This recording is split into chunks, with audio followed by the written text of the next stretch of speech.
The Strange Case of Dr. Jekyll and Mr. Hyde, by Robert Louis Stevenson. Part I. Story of the Door. Mr. Utterson the lawyer was a man of a rugged countenance that was never lighted by a smile, cold, scanty, and embarrassed in discourse, backward in sentiment, lean, long, dusty, dreary, and yet somehow lovable. At friendly meetings, and when the wine was to his taste, something eminently human beaconed from his eye, something indeed which never found its way into his talk, but which spoke not only in these silent symbols of the after-dinner face, but more often and loudly in the acts of his life. He was austere with himself, drank gin when he was alone to mortify a taste for vintages, and though he enjoyed the theatre, had not crossed the doors of one for 20 years.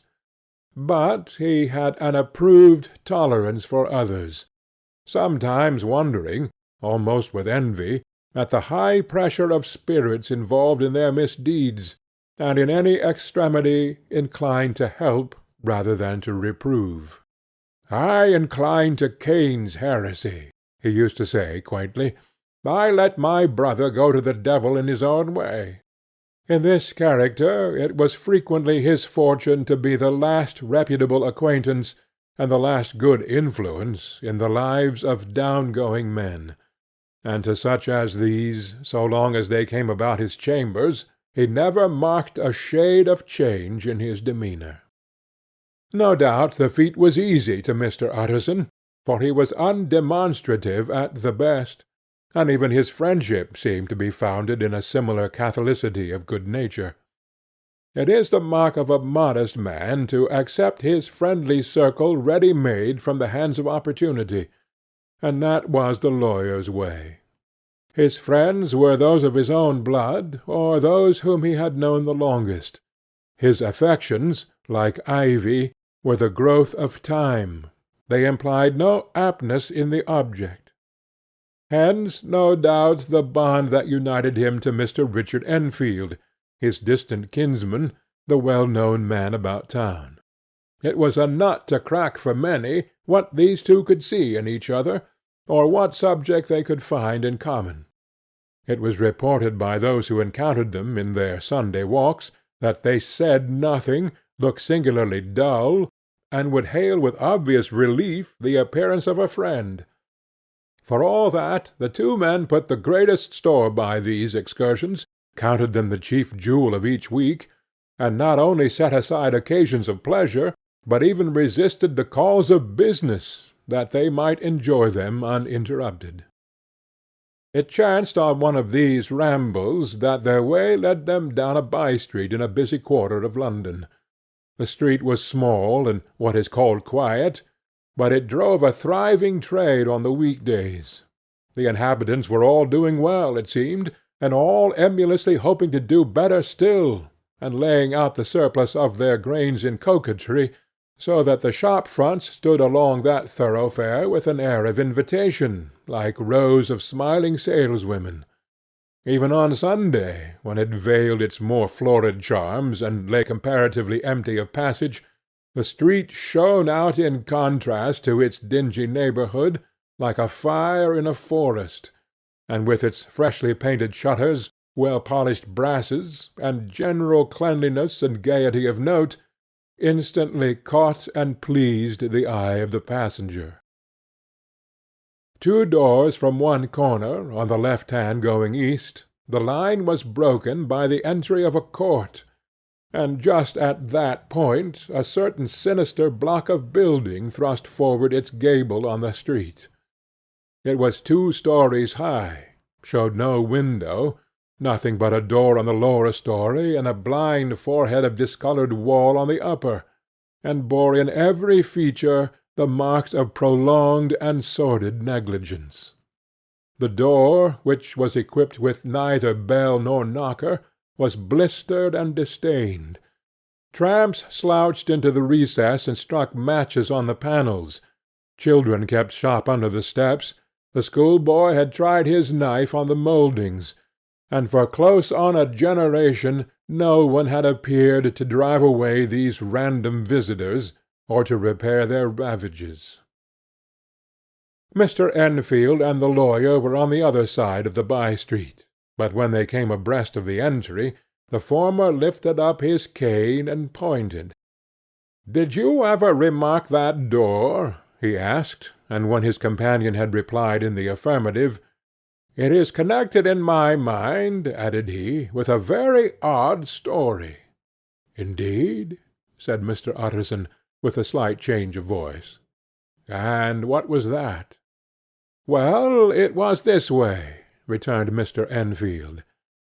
"I was coming home from some place at the end of the world about 3 o'clock of a black winter morning, and my way lay through a part of town where there was literally nothing to be seen but lamps, street after street, and all the folks asleep, street after street, all lighted up as if for a procession, and all as empty as a church, till at last I got into that state of mind when a man listens and listens, and begins to long for the sight of a policeman.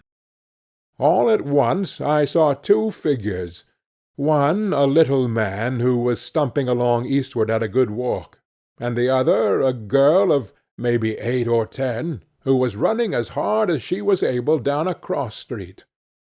Well, sir, the two ran into one another naturally enough at the corner, and then came the horrible part of the thing, for the man trampled calmly over the child's body and left her screaming on the ground. It sounds nothing to hear, but it was hellish to see. It wasn't like a man, it was like some damned juggernaut. I gave a few "Hallo!" took to my heels, collared my gentleman, and brought him back to where there was already quite a group about the screaming child.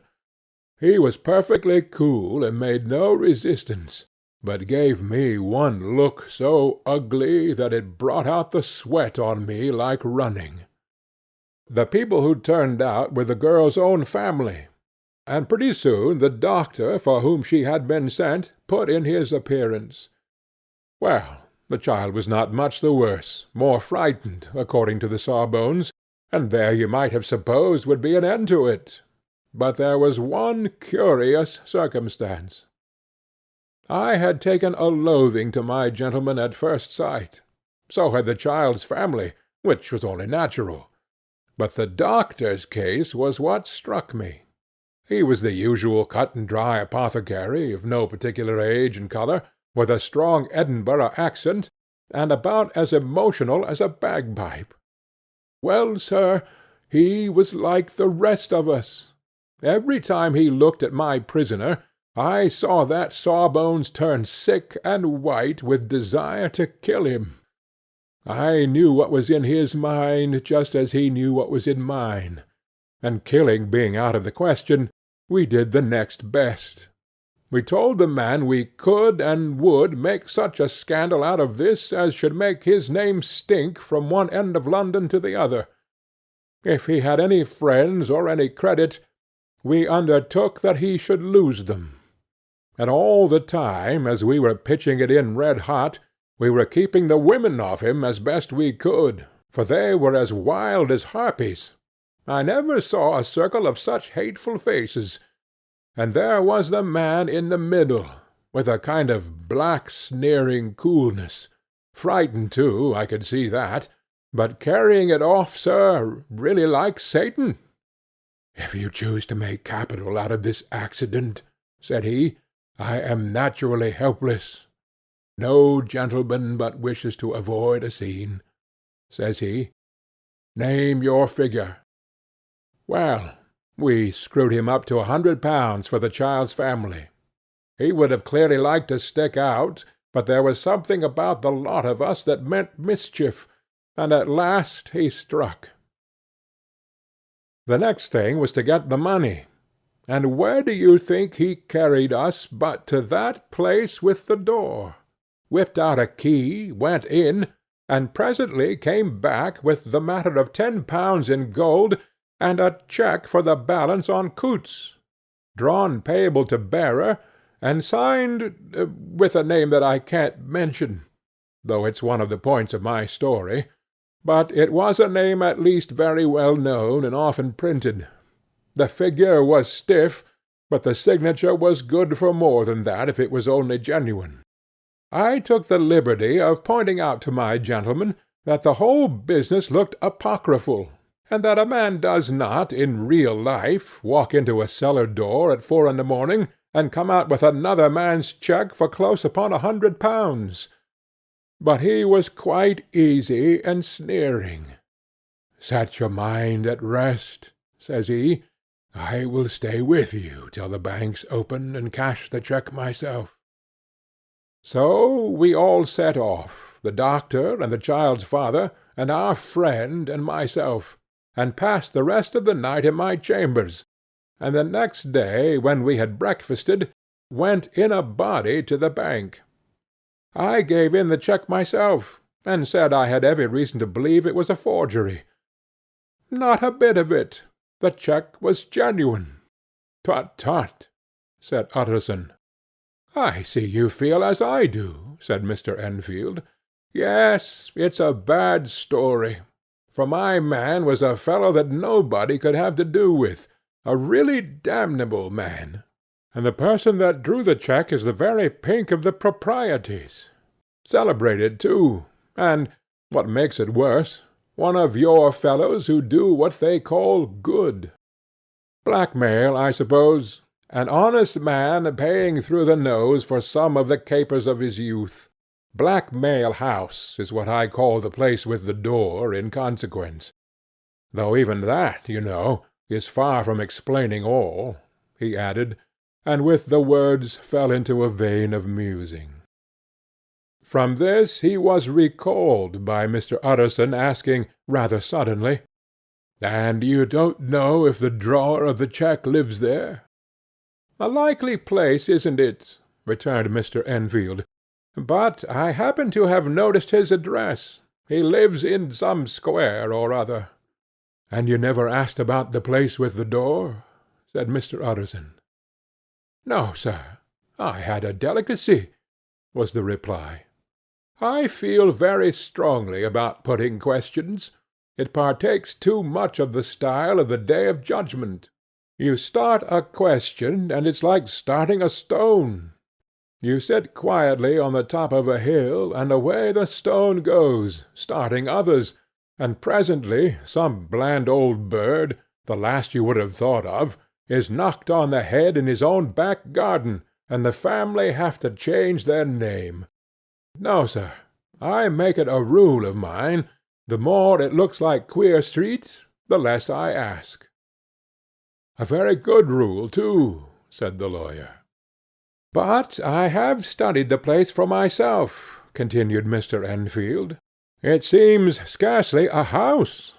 There is no other door, and nobody goes in or out of that one but once in a great while the gentleman of my adventure. There are 3 windows looking on the court on the first floor, none below. The windows are always shut, but they're clean. And then there is a chimney which is generally smoking, so somebody must live there. And yet it's not so sure, for the buildings are so packed together about the court that it's hard to say where one ends and another begins." The pair walked on again for a while in silence, and then, "Enfield," said Mr. Utterson, "that's a good rule of yours." "Yes, I think it is," returned Enfield. "But for all that," continued the lawyer, "there's one point I want to ask. I want to ask the name of that man who walked over the child." "Well," said Mr. Enfield, "I can't see what harm it would do. It was a man of the name of Hyde." Said Utterson. "What sort of a man is he to see?" "He is not easy to describe. There is something wrong with his appearance, something displeasing, something downright detestable. I never saw a man I so disliked, and yet I scarce know why. He must be deformed somewhere. He gives a strong feeling of deformity, although I can't specify the point. He's an extraordinary-looking man, and yet I really can name nothing out of the way. No, sir, I can make no hand of it. I can't describe him, and it's not want of memory, for I declare I can see him this moment." Mr. Utterson again walked some way in silence, and obviously under a weight of consideration. "You are sure he used a key?" he inquired at last. "My dear sir," began Enfield, surprised out of himself. "Yes, I know," said Utterson. "I know it must seem strange. The fact is, if I do not ask you the name of the other party, it's because I know it already. You see, Richard, your tale has gone home. If you have been inexact in any point, you had better correct it." "I think you might have warned me," returned the other, with a touch of sullenness. "But I have been pedantically exact, as you call it. The fellow had a key, and what's more, he has it still.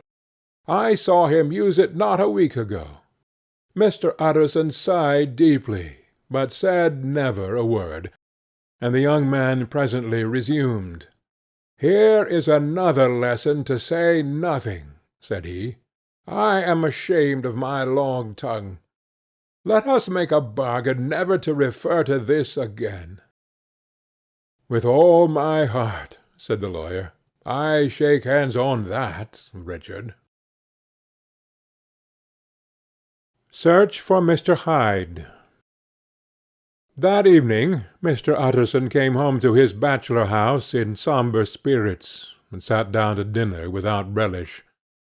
It was his custom of a Sunday, when this meal was over, to sit close by the fire, a volume of some dry divinity on his reading-desk, until the clock of the neighbouring church rang out the hour of 12, when he would go soberly and gratefully to bed. On this night, however, as soon as the cloth was taken away, he took up a candle and went into his business-room. There he opened his safe, took from the most private part of it a document endorsed on the envelope as Dr. Jekyll's will, and sat down with a clouded brow to study its contents.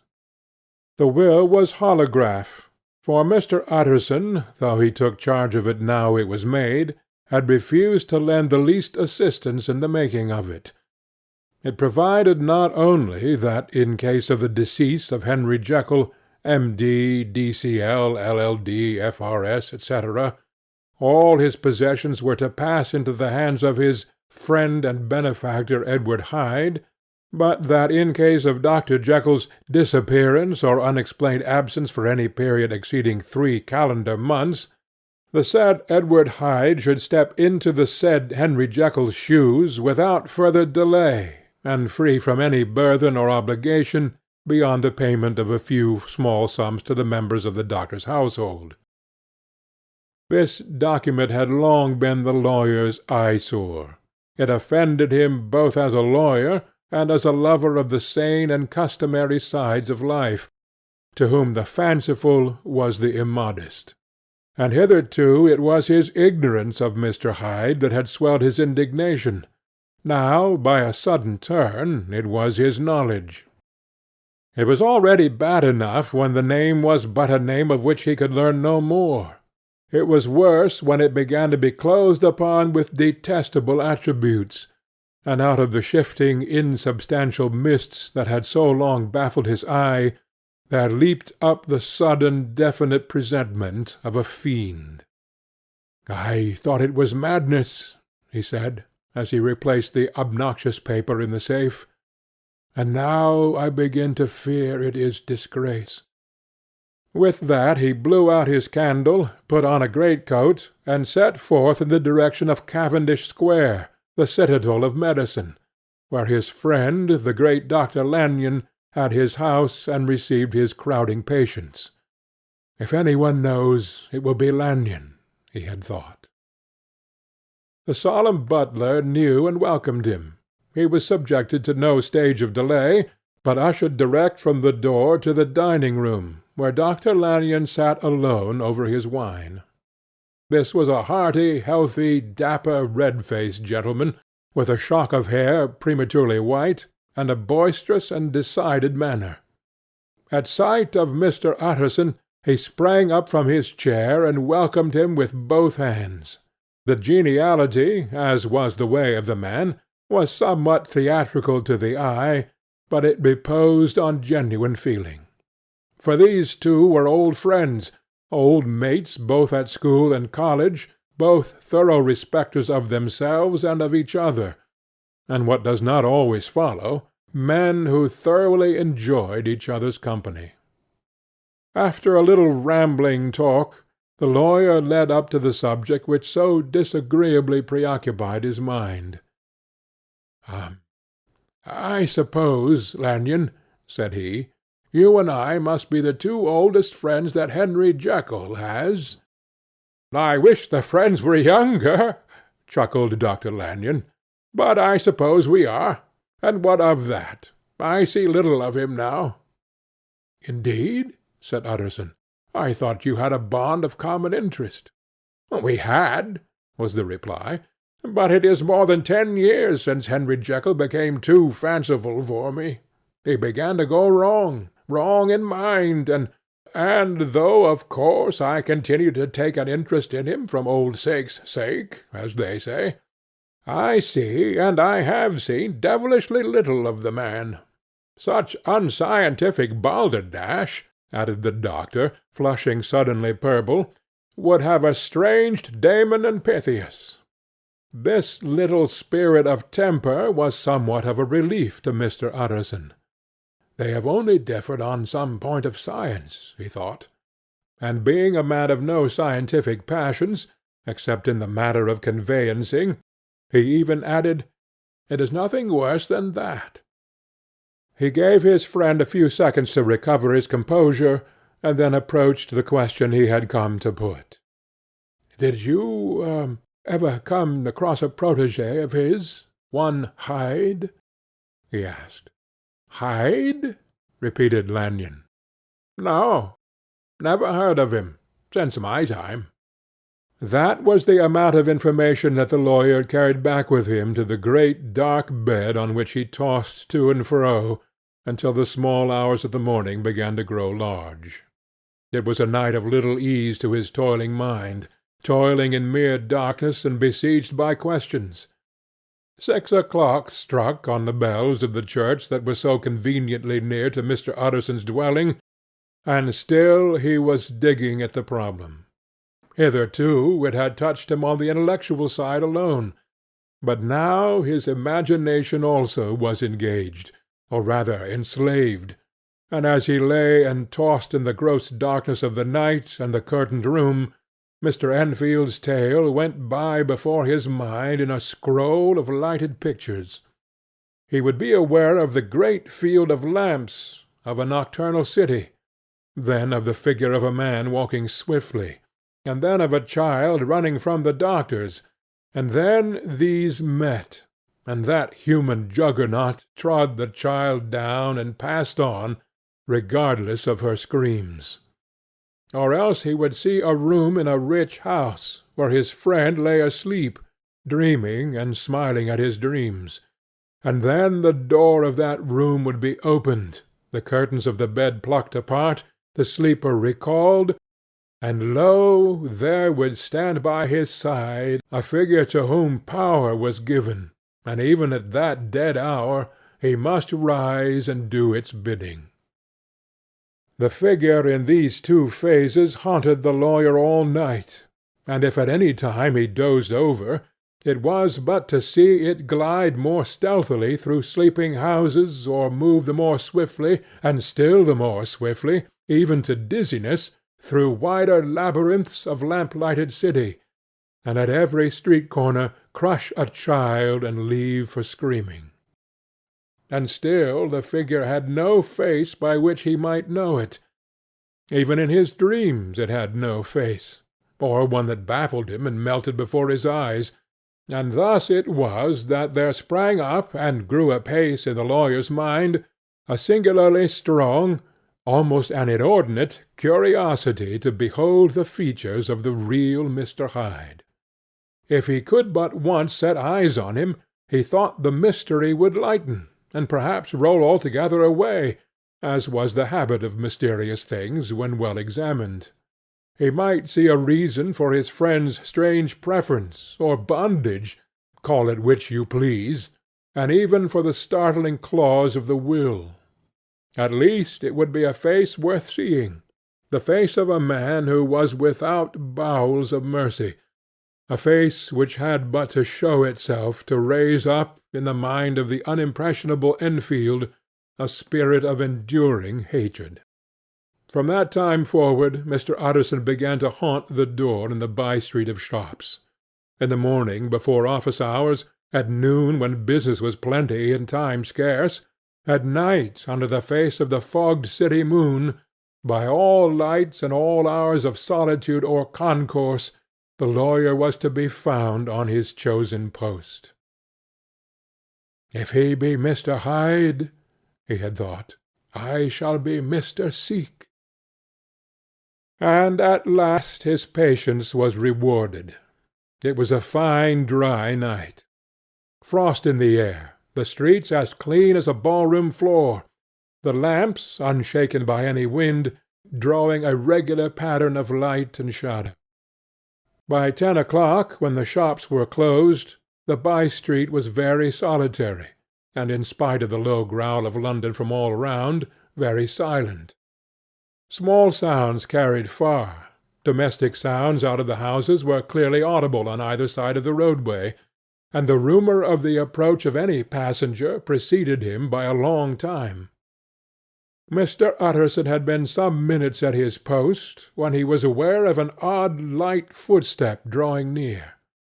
In the course of his nightly patrols he had long grown accustomed to the quaint effect with which the footfalls of a single person, while he still is a great way off, suddenly sprang out distinct from the vast hum and clatter of the city. Yet his attention had never before been so sharply and decisively arrested, and it was with a strong superstitious prevision of success that he withdrew into the entry of the court. The steps drew swiftly nearer, and swelled out suddenly louder as they turned the end of the street.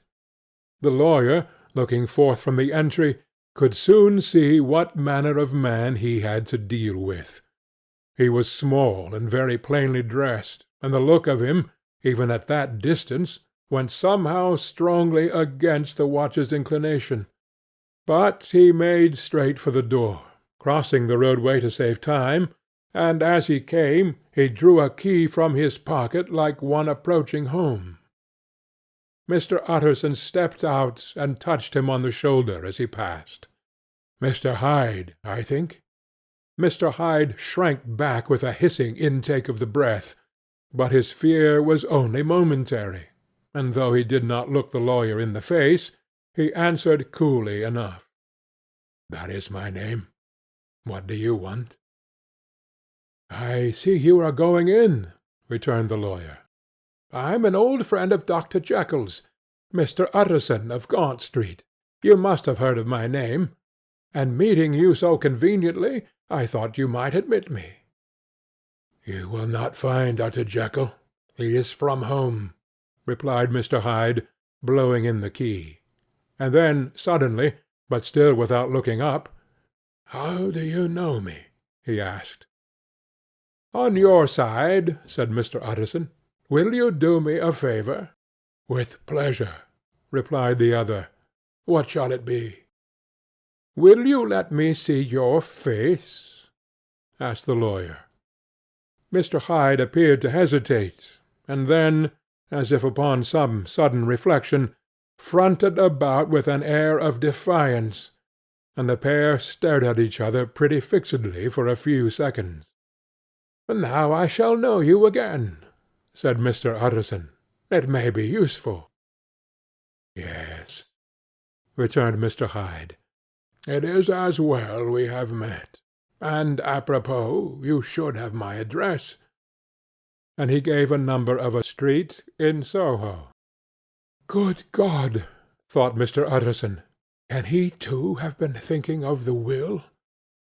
But he kept his feelings to himself, and only grunted in acknowledgment of the address.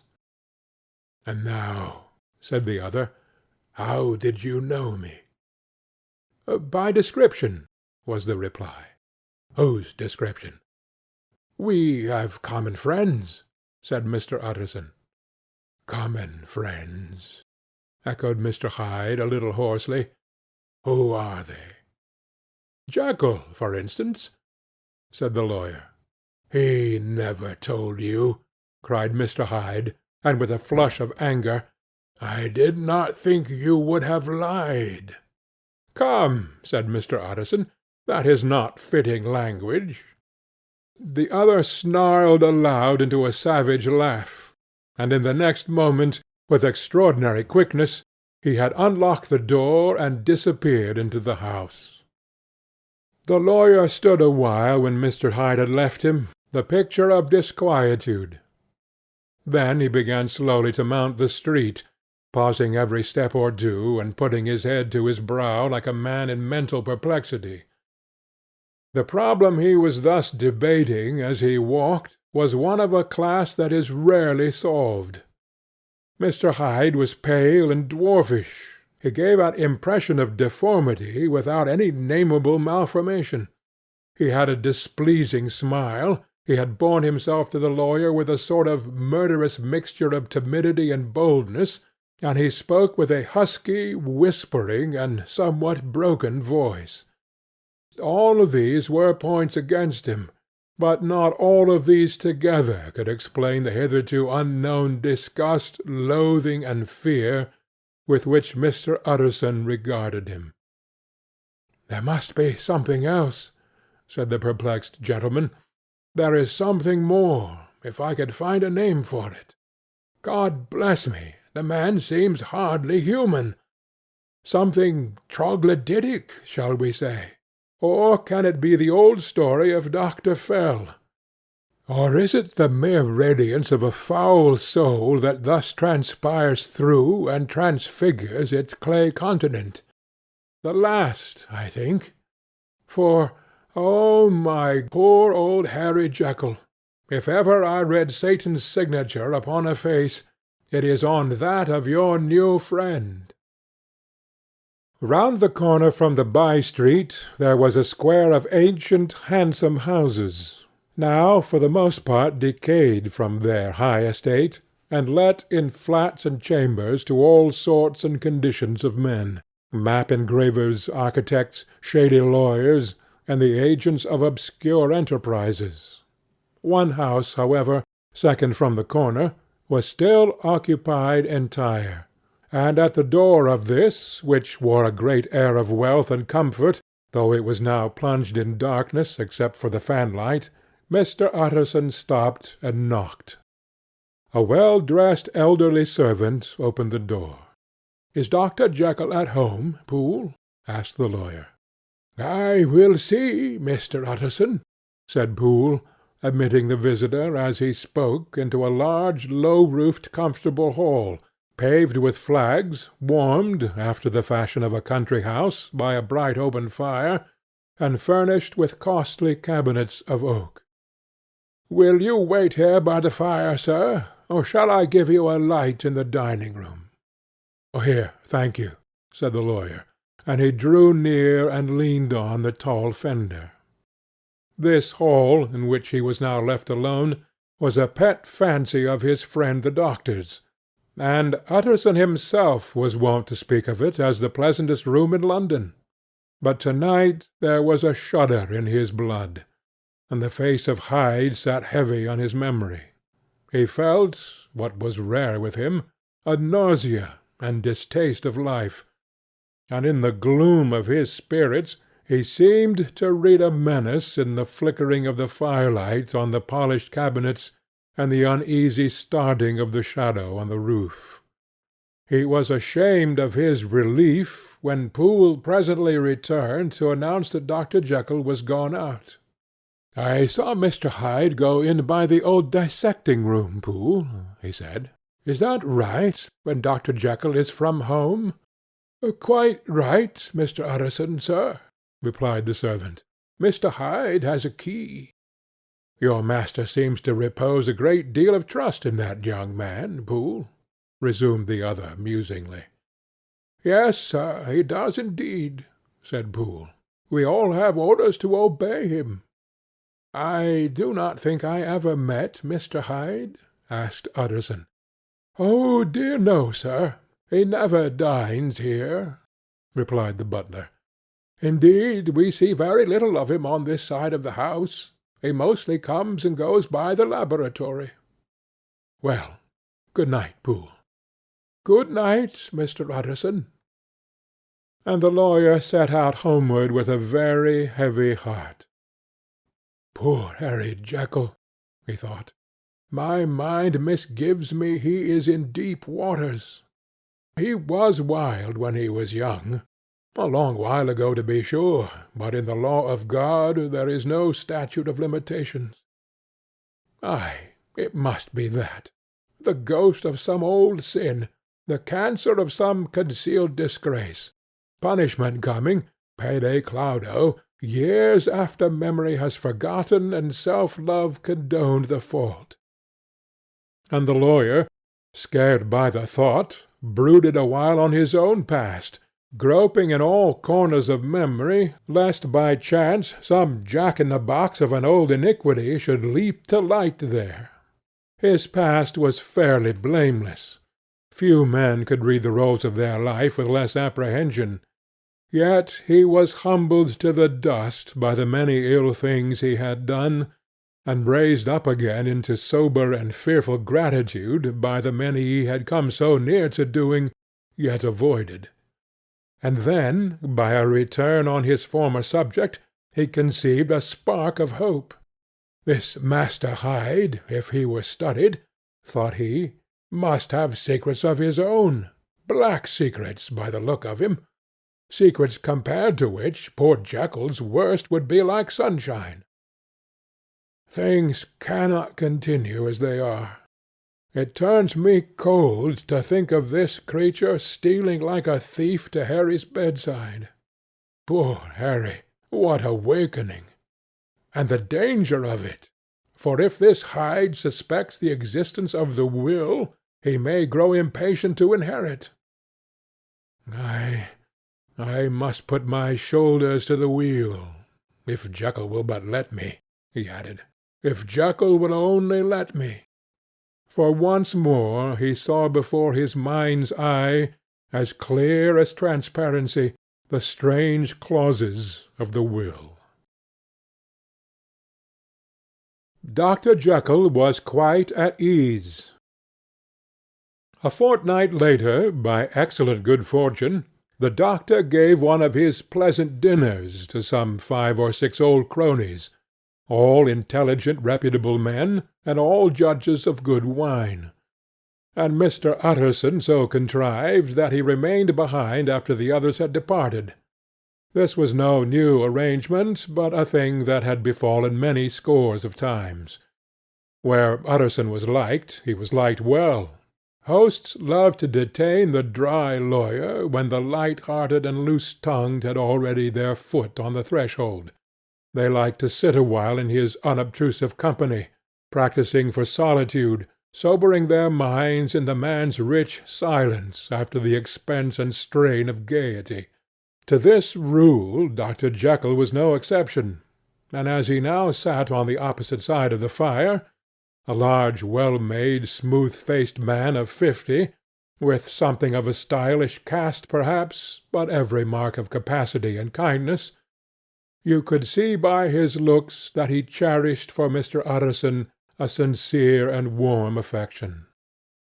"I have been wanting to speak to you, Jekyll," began the latter. "You know that will of yours?" A close observer might have gathered that the topic was distasteful, but the doctor carried it off gaily. "My poor Utterson," said he, "you are unfortunate in such a client. I never saw a man so distressed as you were by my will, unless it were that hide-bound pedant Lanyon, at what he called my scientific heresies.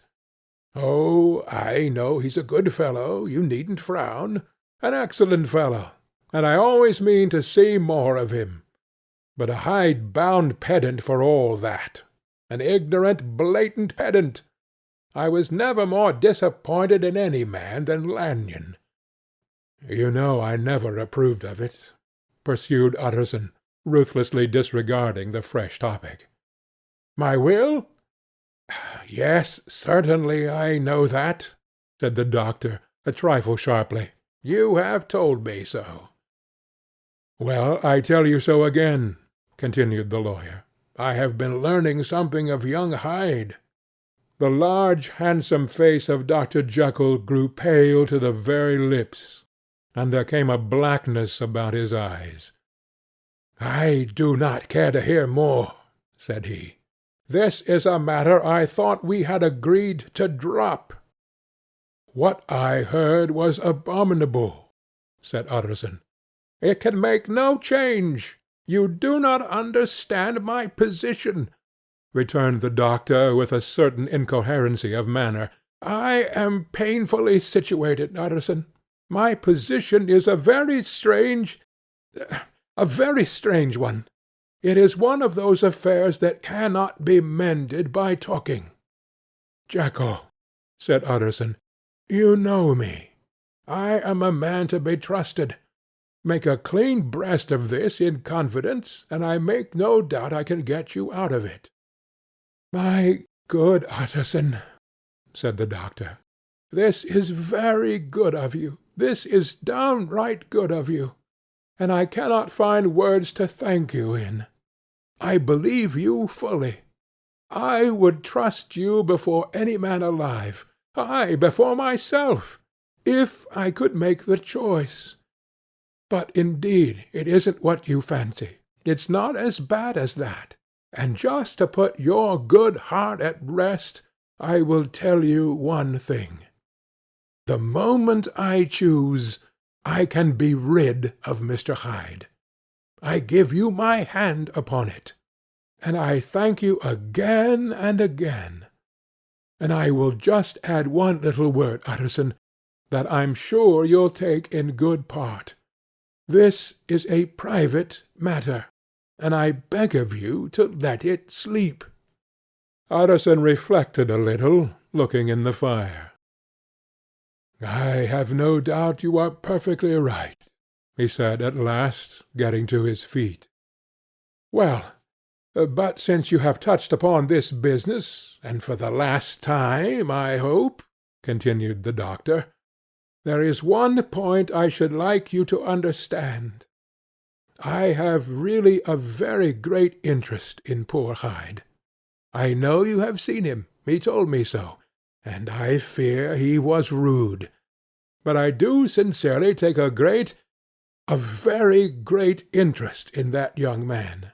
And if I am taken away, Utterson, I wish you to promise me that you will bear with him and get his rights for him. I think you would if you knew all, and it would be a weight off my mind if you would promise. I can't pretend that I shall ever like him, said the lawyer. I don't ask that, pleaded Jekyll, laying his hand upon the other's arm. I only ask for justice. I only ask you to help him, for my sake, when I am no longer here. Utterson heaved an irrepressible sigh. Well, said he, I promise. End of Part 1. Part 2. The Carew Murder Case. Nearly a year later, in the month of October, London was startled by a crime of singular ferocity, and rendered all the more notable by the high position of the victim. The details were few and startling. A maid-servant, living alone in a house not far from the river, had gone upstairs to bed about 11. Although a fog rolled over the city in the small hours, the early part of the night was cloudless, and the lane, which the maid's window overlooked, was brilliantly lit by the full moon. It seems she was romantically given, for she sat down upon her box, which stood immediately under the window, and fell into a dream of musing. Never, she used to say, with streaming tears, when she narrated that experience, never had she felt more at peace with all men, or thought more kindly of the world. And as she so sat, she became aware of an aged, beautiful gentleman with white hair, drawing near along the lane, and advancing to meet him, another and very small gentleman, to whom at first she paid less attention. When they had come within speech, which was just under the maid's eyes, the older man bowed, and accosted the other with a very pretty manner of politeness. It did not seem as if the subject of his address were of great importance. Indeed, from his pointing, it sometimes appeared as if he were only inquiring his way. But the moon shone on his face as he spoke, and the girl was pleased to watch it. It seemed to breathe with such an innocent and old-worldly kindness of disposition, yet with something high too, as of a well-founded self-esteem. Presently her eye wandered to the other, and she was surprised to recognize in him a certain Mr. Hyde, who had once visited her master, and for whom she had conceived a dislike. He had in his hand a heavy cane, with which he was trifling, but he answered never a word, and seemed to listen with an ill-contained impatience. And then, all of a sudden, he broke out in a great flame of anger, stamping with his feet, brandishing the cane, and carrying on, as the maid described it, like a madman. The old gentleman took a step back, with the air of one very much surprised and a trifle hurt, and at that Mr. Hyde broke out of all bounds, and clubbed him to the earth, and next moment, with ape-like fury, he was trampling his victim under foot, and hailing down a storm of blows, under which the bones were audibly shattered, and the body jumped upon the roadway. At the horror of these sights and sounds, the maid fainted. It was 2 o'clock when she came to herself and called the police. The murderer was gone long ago, but there lay his victim in the middle of the lane, incredibly mangled. The stick with which the deed had been done, although it was of some rare and very tough and heavy wood, had broken in the middle under the stress of this insensate cruelty, and one splintered half had rolled into the neighbouring gutter. The other, without doubt, had been carried away by the murderer. A purse and gold watch were found upon the victim, but no cards or papers, except a sealed and stamped envelope, which he had been probably carrying to the post, and which bore the name and address of Mr. Utterson. This was brought to the lawyer the next morning, before he was out of bed, and he had no sooner seen it and been told the circumstances than he shot out a solemn lip. "I shall say nothing till I have seen the body," said he. "This may be very serious. Have the kindness to wait while I dress." And with the same grave countenance he hurried through his breakfast and drove to the police station, whither the body had been carried. As soon as he came into the cell he nodded. "Yes," said he, "I recognize him. I am sorry to say that this is Sir Danvers Carew." "Good God, sir!" exclaimed the officer. "Is it possible?" And the next moment his eye lighted up with professional ambition. "This'll make a deal of noise," he said, "and perhaps you can help us to the man." And he briefly narrated what the maid had seen, and showed the broken stick. Mr. Utterson had already quailed at the name of Hyde, but when the stick was laid before him he could doubt no longer. Broken and battered as it was, he recognized it for one that he had himself presented many years before to Henry Jekyll. "Is this Mr. Hyde a person of small stature?" he inquired. Particularly small and particularly wicked-looking, is what the maid calls him," said the officer. Mr. Utterson reflected, and then, raising his head, "If you will come with me in my cab," he said, "I think I can take you to his house." It was by this time about 9 in the morning, and the first fog of the season. A great chocolate-covered pall lowered over heaven, but the wind was continually charging and routing these embattled vapours, so that as the cab crawled from street to street, Mr. Utterson beheld a marvellous number of degrees and hues of twilight, for here it would be dark like the back end of evening, and there would be a glow of a rich lurid brown, like the light of some strange conflagration, and here, for a moment, the fog would be quite broken up, and a haggard shaft of daylight would glance in between the swirling wreaths. The dismal quarter of Soho, seen under these changing glimpses, with its muddy ways and slatternly passengers, and its lamps, which had never been extinguished, or had been kindled afresh to combat this mournful re-invasion of darkness, seemed, in the lawyer's eyes, like a district of some city in a nightmare. The thoughts of his mind, besides, were of the gloomiest dye, and when he glanced at the companion of his drive, he was conscious of some touch of that terror of the law and the law's officers which may at times assail the most honest. As the cab drew up before the address indicated, the fog lifted a little, and showed him a dingy street, a gin palace, a low French eating-house, a shop for the retail of penny numbers and twopenny salads, many ragged children huddled in the doorways, and many women of many different nationalities passing out, key in hand, to have a morning glass. And the next moment the fog settled down again upon that part, as brown as umber, and cut him off from his blackguardly surroundings. This was the home of Henry Jekyll's favourite, of a man who was heir to 250,000 sterling. An ivory-faced and silvery-haired old woman opened the door. She had an evil face, smoothed by hypocrisy, but her manners were excellent. Yes, she said, this was Mr. Hyde's, but he was not at home. He had been in that night very late, but he had gone away again in less than an hour. There was nothing strange in that. His habits were very irregular, and he was often absent. For instance, it was nearly 2 months since she had seen him till yesterday.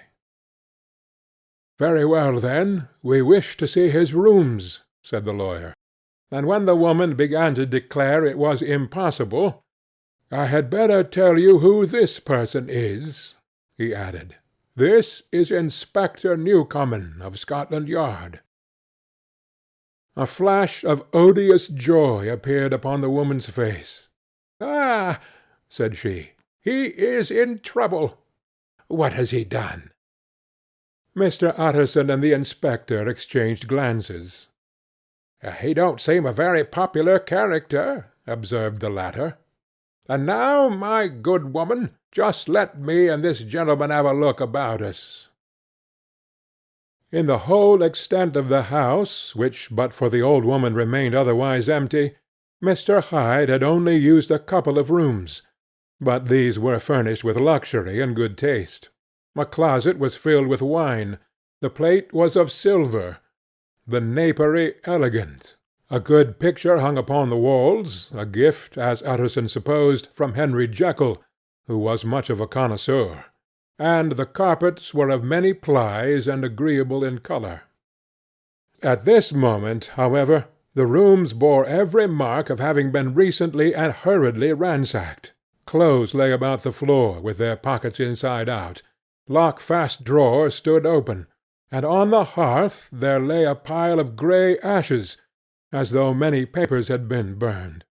From these embers the inspector disinterred the butt end of a green cheque-book, which had resisted the action of the fire. The other half of the stick was found behind the door, and as this clinched his suspicions, the officer declared himself delighted. A visit to the bank, where several £1,000 were found to be lying in the murderer's credit, completed his gratification. "You may depend upon it, sir," he told Mr. Utterson. "I have him in my hand. He must have lost his head, or he never would have left the stick, or above all burnt the cheque-book. Why, money's life to the man. We have nothing to do but wait for him at the bank, and get out the handbills." This last, however, was not so easy of accomplishment, for Mr. Hyde had numbered few familiars. Even the master of the servant-maid had only seen him twice. His family could nowhere be traced, he had never been photographed, and the few who could describe him differed widely, as common observers will. Only on one point were they agreed, and that was the haunting sense of unexpressed deformity with which the fugitive impressed his beholder. Incident of the letter.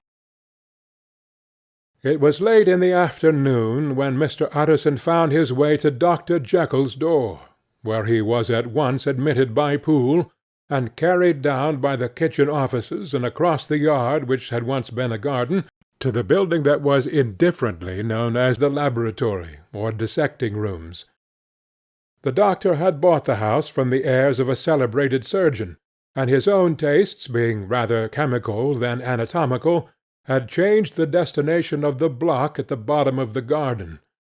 It was the first time that the lawyer had been received in that part of his friend's quarters, and he eyed the dingy windowless structure with curiosity, and gazed round with a distasteful sense of strangeness as he crossed the theatre, once crowded with eager students, and now lying gaunt and silent, the tables laden with chemical apparatus, the floor strewn with crates and littered with packing straw, and the light falling dimly through the foggy cupola. At the further end a flight of stairs mounted to a door covered with red baize, and through this Mr. Utterson was at last received into the doctor's cabinet. It was a large room fitted round with glass presses, furnished, among other things, with a cheval glass and a business table, and looking out upon the court by 3 dusty windows barred with iron. The fire burned in the grate. A lamp was set lighted on the chimney shelf, for even in the houses the fog began to lie thickly. And there, close up to the warmth, sat Dr. Jekyll, looking deathly sick. He did not rise to meet his visitor, but held out a cold hand and bade him welcome in a changed voice. "And now," said Mr. Utterson, as soon as Poole had left them, "you have heard the news?" The doctor shuddered. "They were crying it in the square," he said. "I heard them in my dining-room." "One word," said the lawyer. "Carew was my client, but so are you, and I want to know what I am doing. You have not been mad enough to hide this fellow?" "Utterson, I swear to God," cried the doctor, "I swear to God I will never set eyes on him again. I bind my honour to you that I am done with him in this world. It is all at an end. And indeed he does not want my help. You do not know him as I do. He is safe. He is quite safe. Mark my words, he will never more be heard of." The lawyer listened gloomily. He did not like his friend's feverish manner. "You seem pretty sure of him," said he, "and for your sake I hope you may be right. If it came to a trial, your name might appear." "I am quite sure of him," replied Jekyll. "I have grounds for certainty that I cannot share with any one. But there is one thing on which you may advise me. I have received a letter, and I am at a loss whether I should show it to the police. I should like to leave it in your hands, Utterson. You would judge wisely, I am sure, I have so great a trust in you." "You fear, I suppose, that it might lead to his detection?" asked the lawyer. "No," said the other. "I cannot say that I care what becomes of Hyde. I am quite done with him. I was thinking of my own character, which this hateful business has rather exposed." Utterson ruminated a while. He was surprised at his friend's selfishness, and yet relieved by it. "Well," said he, at last, "let me see the letter." The letter was written in an odd upright hand, and signed Edward Hyde, and it signified, briefly enough, that the writer's benefactor, Dr. Jekyll, whom he had long so unworthily repaid for 1,000 generosities, need labour under no alarm for his safety, as he had means of escape on which he placed a sure dependence. The lawyer liked this letter well enough. It put a better colour on the intimacy than he had looked for, and he blamed himself for some of his past suspicions. "Have you the envelope?" he asked. "I burned it," replied Jekyll, "before I thought what I was about. But it bore no postmark. The note was handed in." "Shall I keep this and sleep upon it?" asked Utterson. "I wish you to judge for me entirely," was the reply. "I have lost confidence in myself." "Well, I shall consider," returned the lawyer. "And now one word more. It was Hyde who dictated the terms in your will about that disappearance?" The doctor seemed seized with a qualm of faintness. He shut his mouth tight, and nodded. "I knew it," said Utterson. "He meant to murder you. You had a fine escape." "I have had what is far more to the purpose," returned the doctor, solemnly. "I have had a lesson. O God, Utterson, what a lesson I have had!" And he covered his face for a moment with his hands. On his way out the lawyer stopped and had a word or two with Poole. "By the by," said he, "there was a letter handed in to-day. What was the messenger like?" But Poole was positive nothing had come except by post. "Had only circulars by that," he added.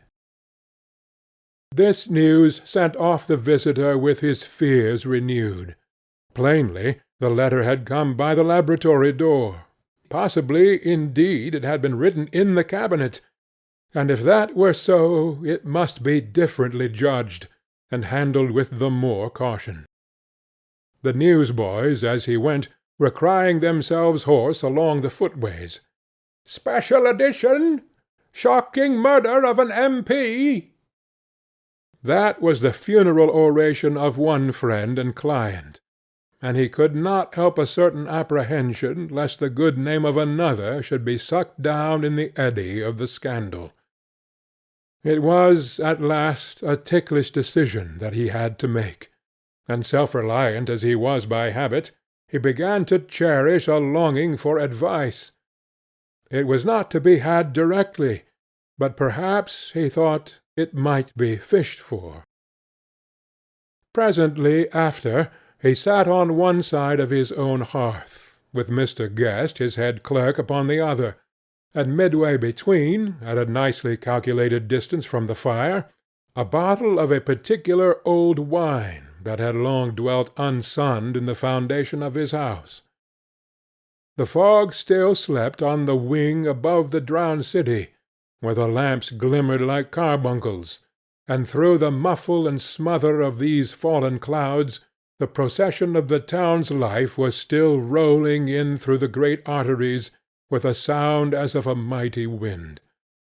But the room was gay with firelight. In the bottle the acids were long ago resolved, the imperial dye had softened with time, as the colour grows richer in stained windows, and the glow of hot autumn afternoons on hillside vineyards was ready to be set free and disperse the fogs of London. Insensibly the lawyer melted.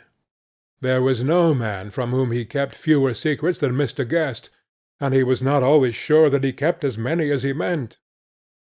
Guest had often been on business to the doctor's. He knew Poole. He could scarce have failed to hear of Mr. Hyde's familiarity about the house. He might draw conclusions. Was it not as well, then, that he should see a letter which put that mystery to right? And above all, since Guest, being a great student and critic of handwriting, would consider the step natural and obliging. The clerk, besides, was a man of counsel. He could scarce read so strange a document without dropping a remark, and by that remark Mr. Utterson might shape his future course. "This is a sad business about Sir Danvers," he said. "Yes, sir, indeed. It has elicited a great deal of public feeling," returned Guest. "The man of course was mad." "I should like to hear your views on that," replied Utterson. "I have a document here in his handwriting. It is between ourselves, for I scarce know what to do about it. It is an ugly business at the best, but there it is, quite in your way, a murderer's autograph." Guest's eyes brightened, and he sat down at once and studied it with passion. "No, sir," he said, "not mad, but it is an odd hand." "And by all accounts a very odd writer," added the lawyer. Just then the servant entered with a note. "Is that from Dr. Jekyll, sir?" inquired the clerk. "I thought I knew the writing." "Anything private, Mr. Utterson?" "Only an invitation to dinner. Why? Do you want to see it?" "One moment, I thank you, sir." And the clerk laid the 2 sheets of paper alongside and sedulously compared their contents. "Thank you, sir," he said at last, returning both. "It's a very interesting autograph." There was a pause, during which Mr. Utterson struggled with himself. "Why did you compare them, Guest?" he inquired suddenly. "Well, sir," returned the clerk, "there's a rather singular resemblance. The 2 hands are in many points identical, only differently sloped." "Rather quaint," said Utterson. "It is, as you say, rather quaint," returned Guest. "I wouldn't speak of this note, you know," said the master. "No, sir," said the clerk. "I understand." But no sooner was Mr. Utterson alone that night than he locked the note into his safe, where it reposed from that time forward. "What!" he thought, "Henry Jekyll forged for a murderer!" and his blood ran cold in his veins. Incident of Dr. Lanyon. Time ran on. Thousands of pounds were offered in reward, for the death of Sir Danvers was resented as a public injury. But Mr. Hyde had disappeared out of the ken of the police as though he had never existed. Much of his past was unearthed, indeed, and all disreputable. Tales came out of the man's cruelty, at once so callous and violent, of his vile life, of his strange associates, of the hatred that seemed to have surrounded his career, but of his present whereabouts not a whisper. From the time he had left his house in Soho on the morning of the murder, he was simply blotted out, and gradually, as time drew on, Mr. Utterson began to recover from the hotness of his alarm, and to grow more at quiet with himself. The death of Sir Danvers was, to his way of thinking, more than paid for by the disappearance of Mr. Hyde. Now that that evil influence had been withdrawn, a new life began for Dr. Jekyll. He came out of his seclusion, renewed relations with his friends, became once more their familiar guest and entertainer, and whilst he had always been known for charities, he was now no less distinguished for religion. He was busy, He was much in the open air. He did good.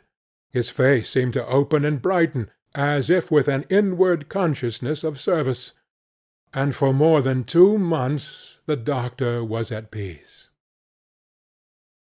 On the 8th of January, Utterson had dined at the doctor's with a small party. Lanyon had been there, and the face of the host had looked from one to the other as in the old days when the trio were inseparable friends. On the 12th, and again on the 14th, the door was shut against the lawyer. "The doctor was confined to the house," Poole said, "and saw no one." On the 15th he tried again, and was again refused, and having now been used for the last 2 months to see his friend almost daily, he found this return of solitude to weigh upon his spirits.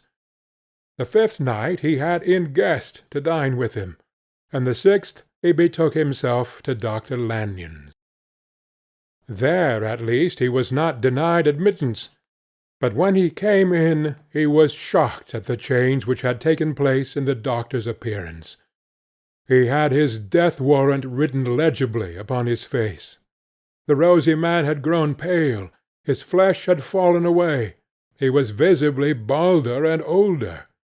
And yet it was not so much these tokens of a swift physical decay that arrested the lawyer's notice, as a look in the eye and quality of manner that seemed to testify to some deep-seated terror of the mind. It was unlikely that the doctor should fear death, and yet that was what Utterson was tempted to suspect. Yes, he thought, he is a doctor. He must know his own state, and that his days are counted, and the knowledge is more than he can bear. And yet, when Utterson remarked on his ill looks, it was with an air of great firmness that Lanyon declared himself a doomed man. "I have had a shock," he said, "and I shall never recover. It is a question of weeks. Well, life has been pleasant. I liked it. Yes, sir, I used to like it. I sometimes think if we knew all, we should be more glad to get away." "Jekyll is ill too," observed Utterson. "Have you seen him?" But Lanyon's face changed, and he held up a trembling hand.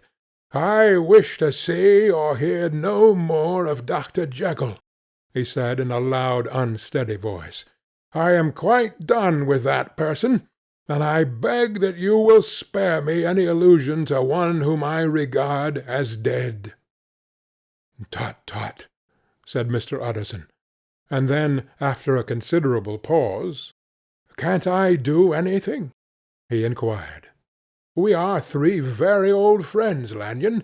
We shall not live to make others." "Nothing can be done," returned Lanyon. "Ask himself." "He will not see me," said the lawyer. "I am not surprised at that," was the reply. "Some day, Utterson, after I am dead, you may perhaps come to learn the right and wrong of this. I cannot tell you. And in the meantime, if you can sit and talk with me of other things, for God's sake stay and do so. But if you cannot keep clear of this accursed topic, then in God's name go, for I cannot bear it." As soon as he got home, Utterson sat down and wrote to Jekyll, complaining of his exclusion from the house, and asking the cause of this unhappy break with Lanyon, and the next day brought him a long answer, often very pathetically worded, and sometimes darkly mysterious in drift. The quarrel with Lanyon was incurable. "I do not blame our old friend," Jekyll wrote, "but I share his view that we must never meet. I mean from henceforth to lead a life of extreme seclusion. You must not be surprised, nor must you doubt my friendship, if my door is often shut, even to you. You must suffer me to go my own dark way. I have brought on myself a punishment and a danger that I cannot name. If I am the chief of sinners, I am the chief of sufferers also. I could not think that this earth contained a place for sufferings and terrors so unmanning. And you can do but one thing, Utterson, to lighten this destiny, and that is to respect my silence." Utterson was amazed. The dark influence of Hyde had been withdrawn. The doctor had returned to his old tasks and amities. A week ago the prospect had smiled with every promise of a cheerful and an honoured age, and now, in a moment, friendship and peace of mind, and the whole tenor of his life were wrecked. So great and unprepared a change pointed to madness, but in view of Lannion's words and manner, there must lie for it some deeper ground. A week afterwards Dr. Lannion took to his bed, and in something less than a fortnight he was dead. The night after the funeral, at which he had been sadly affected, Utterson locked the door of his business room, and sitting there by the light of a melancholy candle, drew out and set before him an envelope, addressed by the hand, and sealed with the seal of his dear friend. "Private, for the hands of J. G. Utterson alone, and in the case of his predecease to be destroyed unread." So it was emphatically superscribed, and the lawyer dreaded to behold the contents. "I have buried one friend to-day," he thought. "What if this should cost me another?" And then he condemned the fear as a disloyalty, and broke the seal. Within there was another enclosure, likewise sealed, and marked upon the cover as "not to be opened till the death or disappearance of Dr. Henry Jekyll." Utterson could not trust his eyes. Yes, it was disappearance. Here again, as in the mad will which he had long ago restored to its author, here again were the idea of a disappearance and the name of Henry Jekyll bracketed. But in the will that idea had sprung from the sinister suggestion of the man Hyde. It was set there with a purpose all too plain and horrible. Written by the hand of Lannion, what should it mean? A great curiosity came on the trustee, to disregard the prohibition, and dive at once to the bottom of these mysteries. But professional honour and faith to his dead friend were stringent obligations, and the packet slept in the inmost corner of his private safe. It is one thing to mortify curiosity, another to conquer it, and it may be doubted if, from that day forth, Utterson desired the society of his surviving friend with the same eagerness. He thought of him kindly, but his thoughts were disquieted and fearful. He went to call, indeed, but he was perhaps relieved to be denied admittance. Perhaps in his heart he preferred to speak with Poole about the doorstep, and surrounded by the air and sounds of the open city, rather than to be admitted into the house of voluntary bondage, and to sit and speak with its inscrutable recluse. Poole had indeed no very pleasant news to communicate. The doctor, it appeared, now more than ever, confined himself to the cabinet over the laboratory, where he would sometimes even sleep.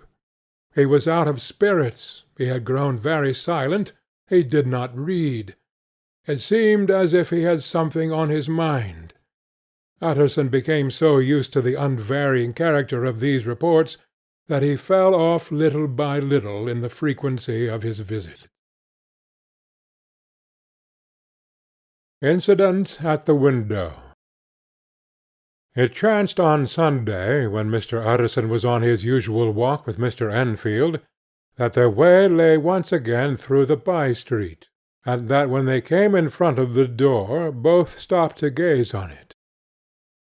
"Well," said Enfield, "that story's an end at least. We shall never see more of Mr. Hyde." "I hope not," said Utterson.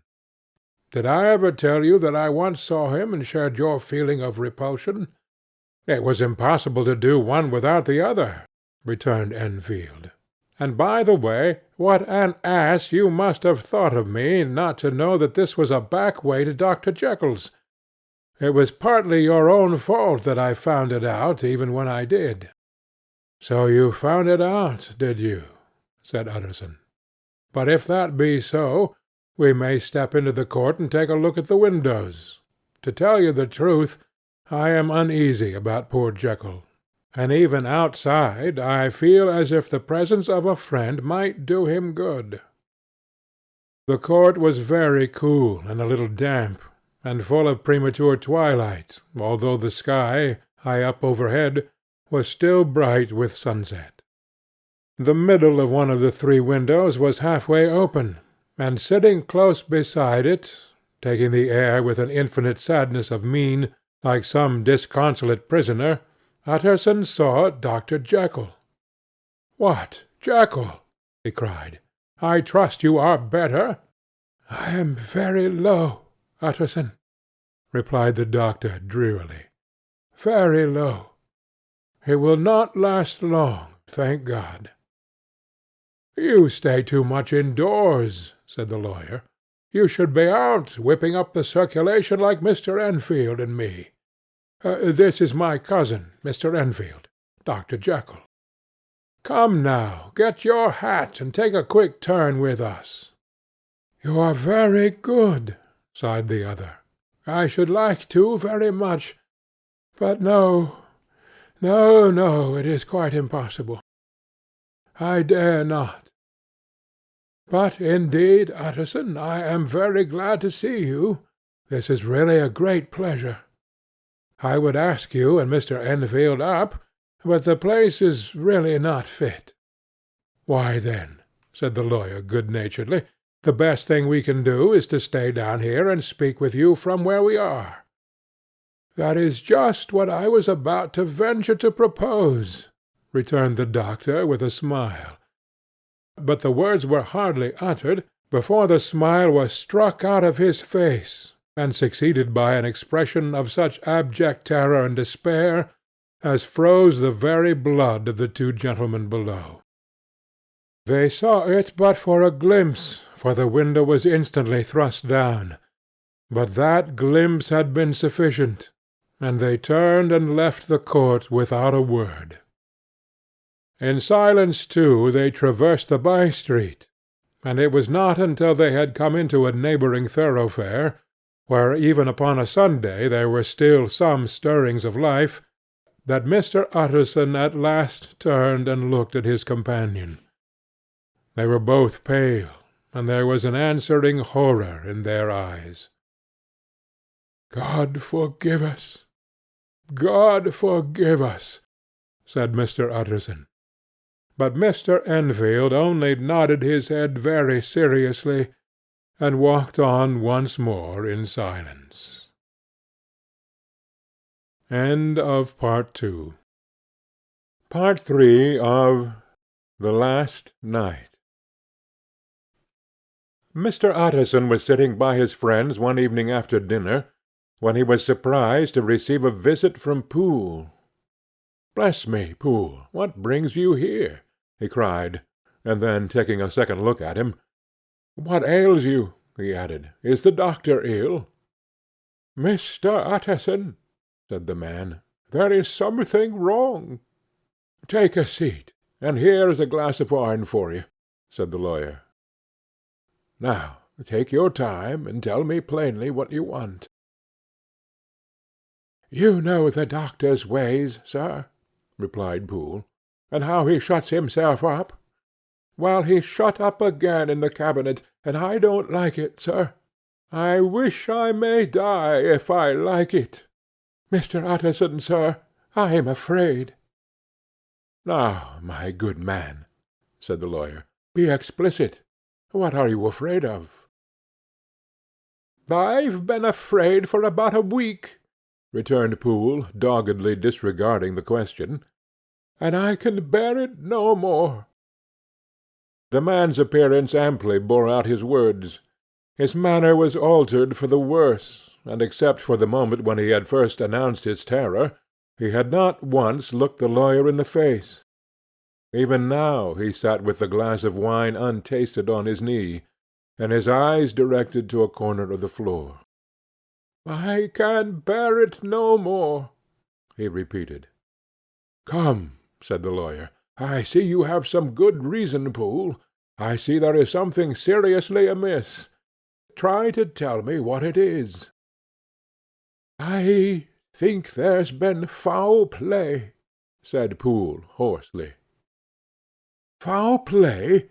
cried the lawyer, a good deal frightened, and rather inclined to be irritated in consequence. "What foul play? What does this man mean?" "I daren't say, sir," was the answer. "But will you come along with me and see for yourself?" Mr. Utterson's only answer was to rise and get his hat and greatcoat. But he observed with wonder the greatness of the relief that appeared upon the butler's face, and perhaps with no less, that the wine was still untasted when he set it down to follow. It was a wild, cold, seasonable night of March, with a pale moon lying on her back as though the wind had tilted her, and flying wrack of the most diaphanous and lawny texture. The wind made talking difficult, and flecked the blood into the face. It seemed to have swept the streets unusually bare of passengers, besides, for Mr. Utterson thought he had never seen that part of London so deserted. He could have wished it otherwise.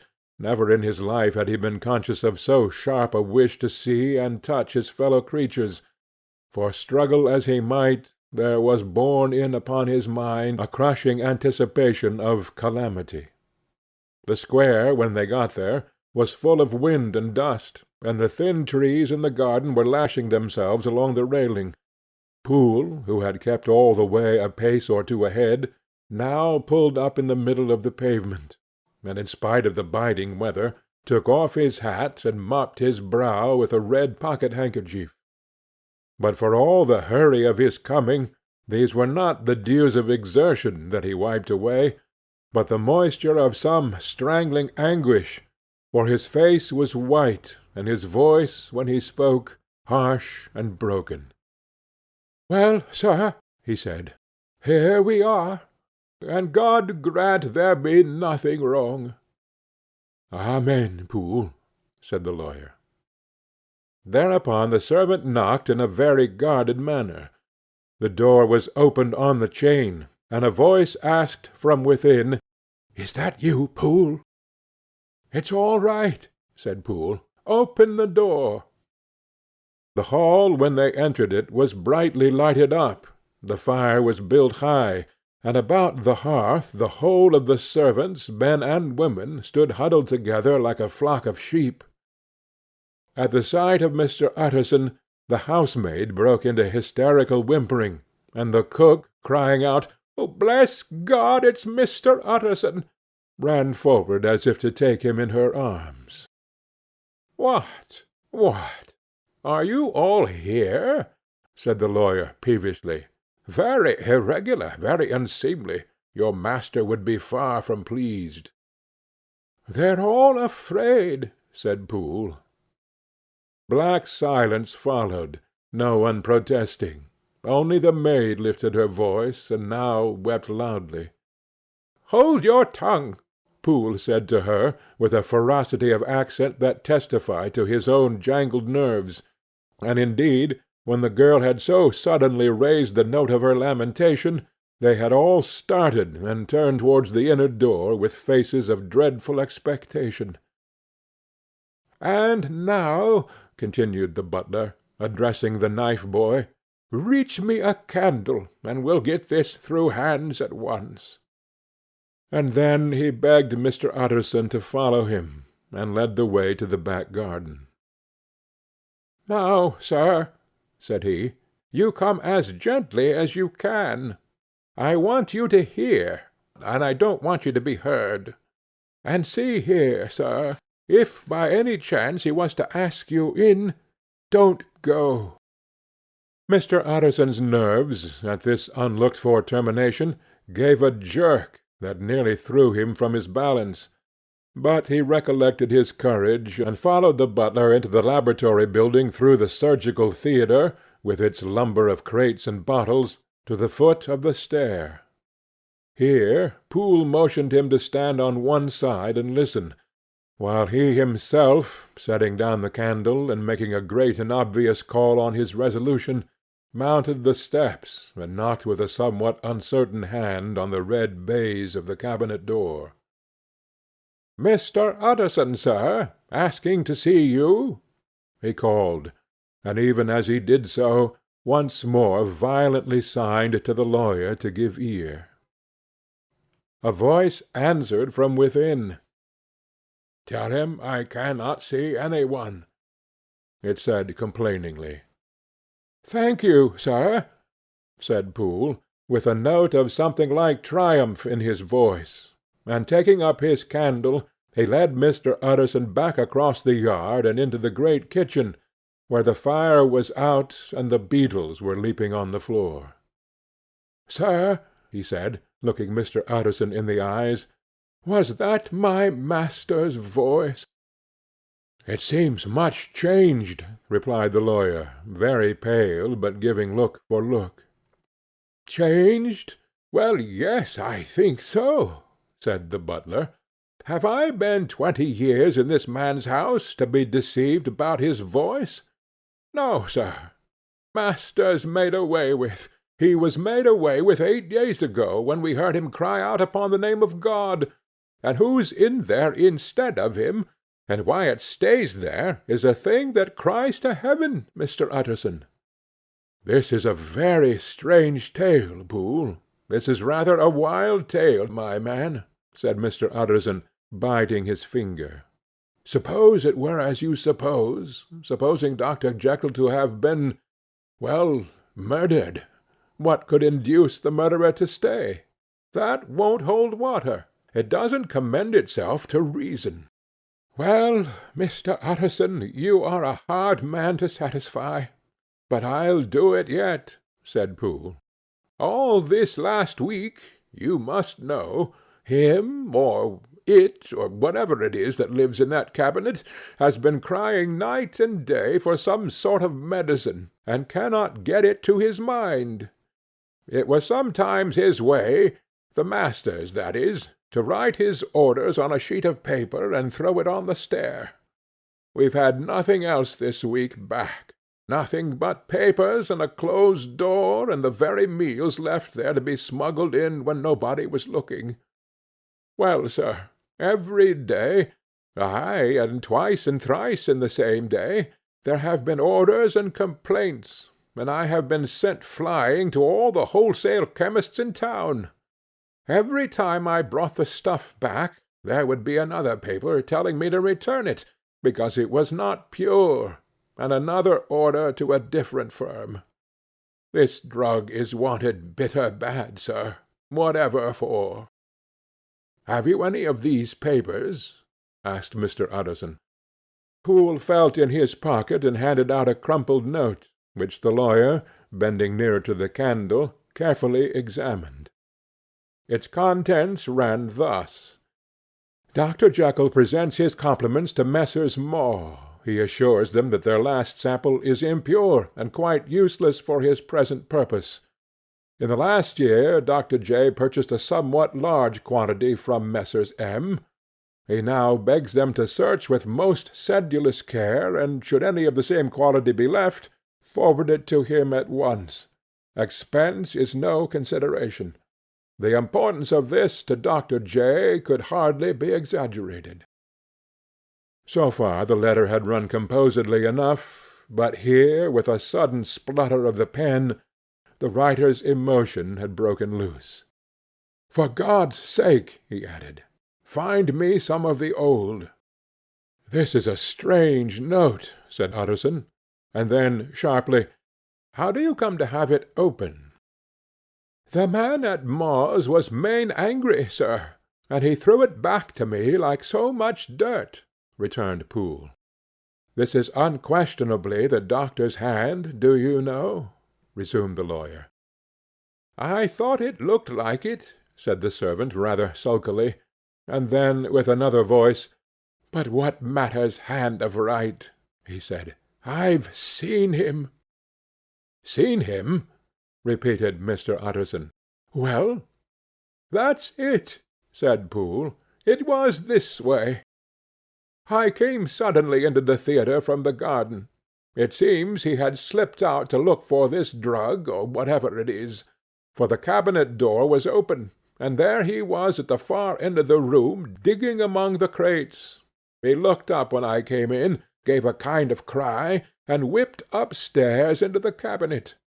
It was but for 1 minute that I saw him, but the hair stood upon my head like quills.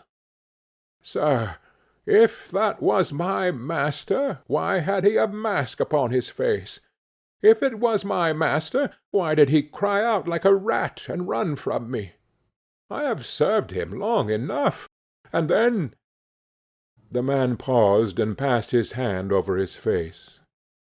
"These are all very strange circumstances," said Mr. Utterson, "but I think I begin to see daylight. Your master, Poole, is plainly seized with one of those maladies that both torture and deform the sufferer. Hence, for aught I know, the alteration of his voice; hence the mask and the avoidance of his friends; hence the eagerness to find this drug, by means of which the poor soul retains some hope of ultimate recovery. God grant that he be not deceived. There is my explanation. It is sad enough, Poole, aye, and appalling to consider, but it is plain and natural, hangs well together, and delivers us from all exorbitant alarms." "Sir," said the butler, turning to a sort of mottled pallor, "that thing was not my master, and there's the truth. My master," here he looked round him and began to whisper, "is a tall fine build of a man, and this was more of a dwarf." Utterson attempted to protest. "Oh, sir," cried Poole, "do you think I do not know my master after 20 years? Do you think I do not know where his head comes to in the cabinet door, where I saw him every morning of my life? No, sir, that thing in the mask was never Dr. Jekyll. God knows what it is, but it was never Dr. Jekyll, and it is the belief of my heart that there was murder done." "Poole," replied the lawyer, "if you say that, it will become my duty to make certain. Much as I desire to spare your master's feelings, much as I am puzzled by this note which seems to prove him to be still alive, I still consider it my duty to break in that door." "Ah, Mr. Utterson, that's talking!" cried the butler. "And now comes the second question," resumed Utterson. "Who is going to do it?" "Why, you and me, sir," was the undaunted reply. "That's very well said," returned the lawyer, "and whatever comes of it, I shall make it my business to see you are no loser." "There is an axe in the theatre," continued Poole, "and you might take the kitchen poker for yourself." The lawyer took that rude but weighty instrument into his hand and balanced it. "Do you know, Poole," he said, looking up, "that you and I are about to place ourselves in a position of some peril?" "You may say so, sir, indeed," returned the butler. "It is well, then, that we should be frank," said the other. "We both think more than we have said. Let us make a clean breast. This masked figure that you saw, did you recognize it?" "Well, sir, it went so quick, and the creature was so doubled up, that I could hardly swear to it," was the answer. "But if you mean, was it Mr. Hyde? Why, yes, I think it was. You see, it was much of the same bigness, and it had the same quick, light way with it, and then who else could have got in by the laboratory door? You have not forgot, sir, that at the time of the murder he had still the key with him. But that's not all. I don't know, Mr. Utterson, if you ever met this Mr. Hyde." "Yes," said the lawyer, "I once spoke with him." "Then you must know as well as the rest of us that there was something queer about that gentleman, something that gave a man a turn. I don't know rightly how to say it, sir, beyond this, that you felt in your marrow kind of cold and thin." "I own I felt something of what you describe," said Mr. Utterson. "Quite so, sir," returned Poole.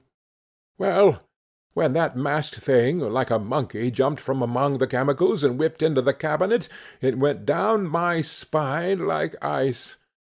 Oh, I know it's not evidence, Mr. Utterson. I'm book-learned enough for that.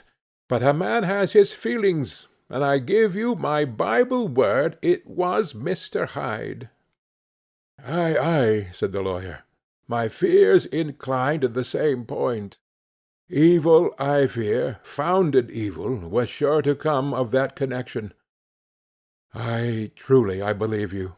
I believe poor Harry is killed, and I believe his murderer, for what purpose God alone can tell, is still lurking in his victim's room.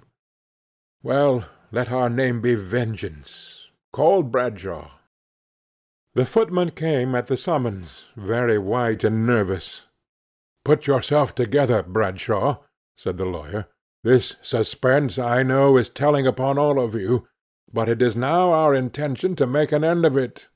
Poole here and I are going to force our way into the cabinet. If all is well, my soldiers are broad enough to bear the blame. Meanwhile, lest anything should really be amiss, or any malefactor seek to escape by the back, you and the boy must go round the corner with a pair of good sticks, and take your post at the laboratory door. We give you 10 minutes to get to your stations." As Bradshaw left, the lawyer looked at his watch.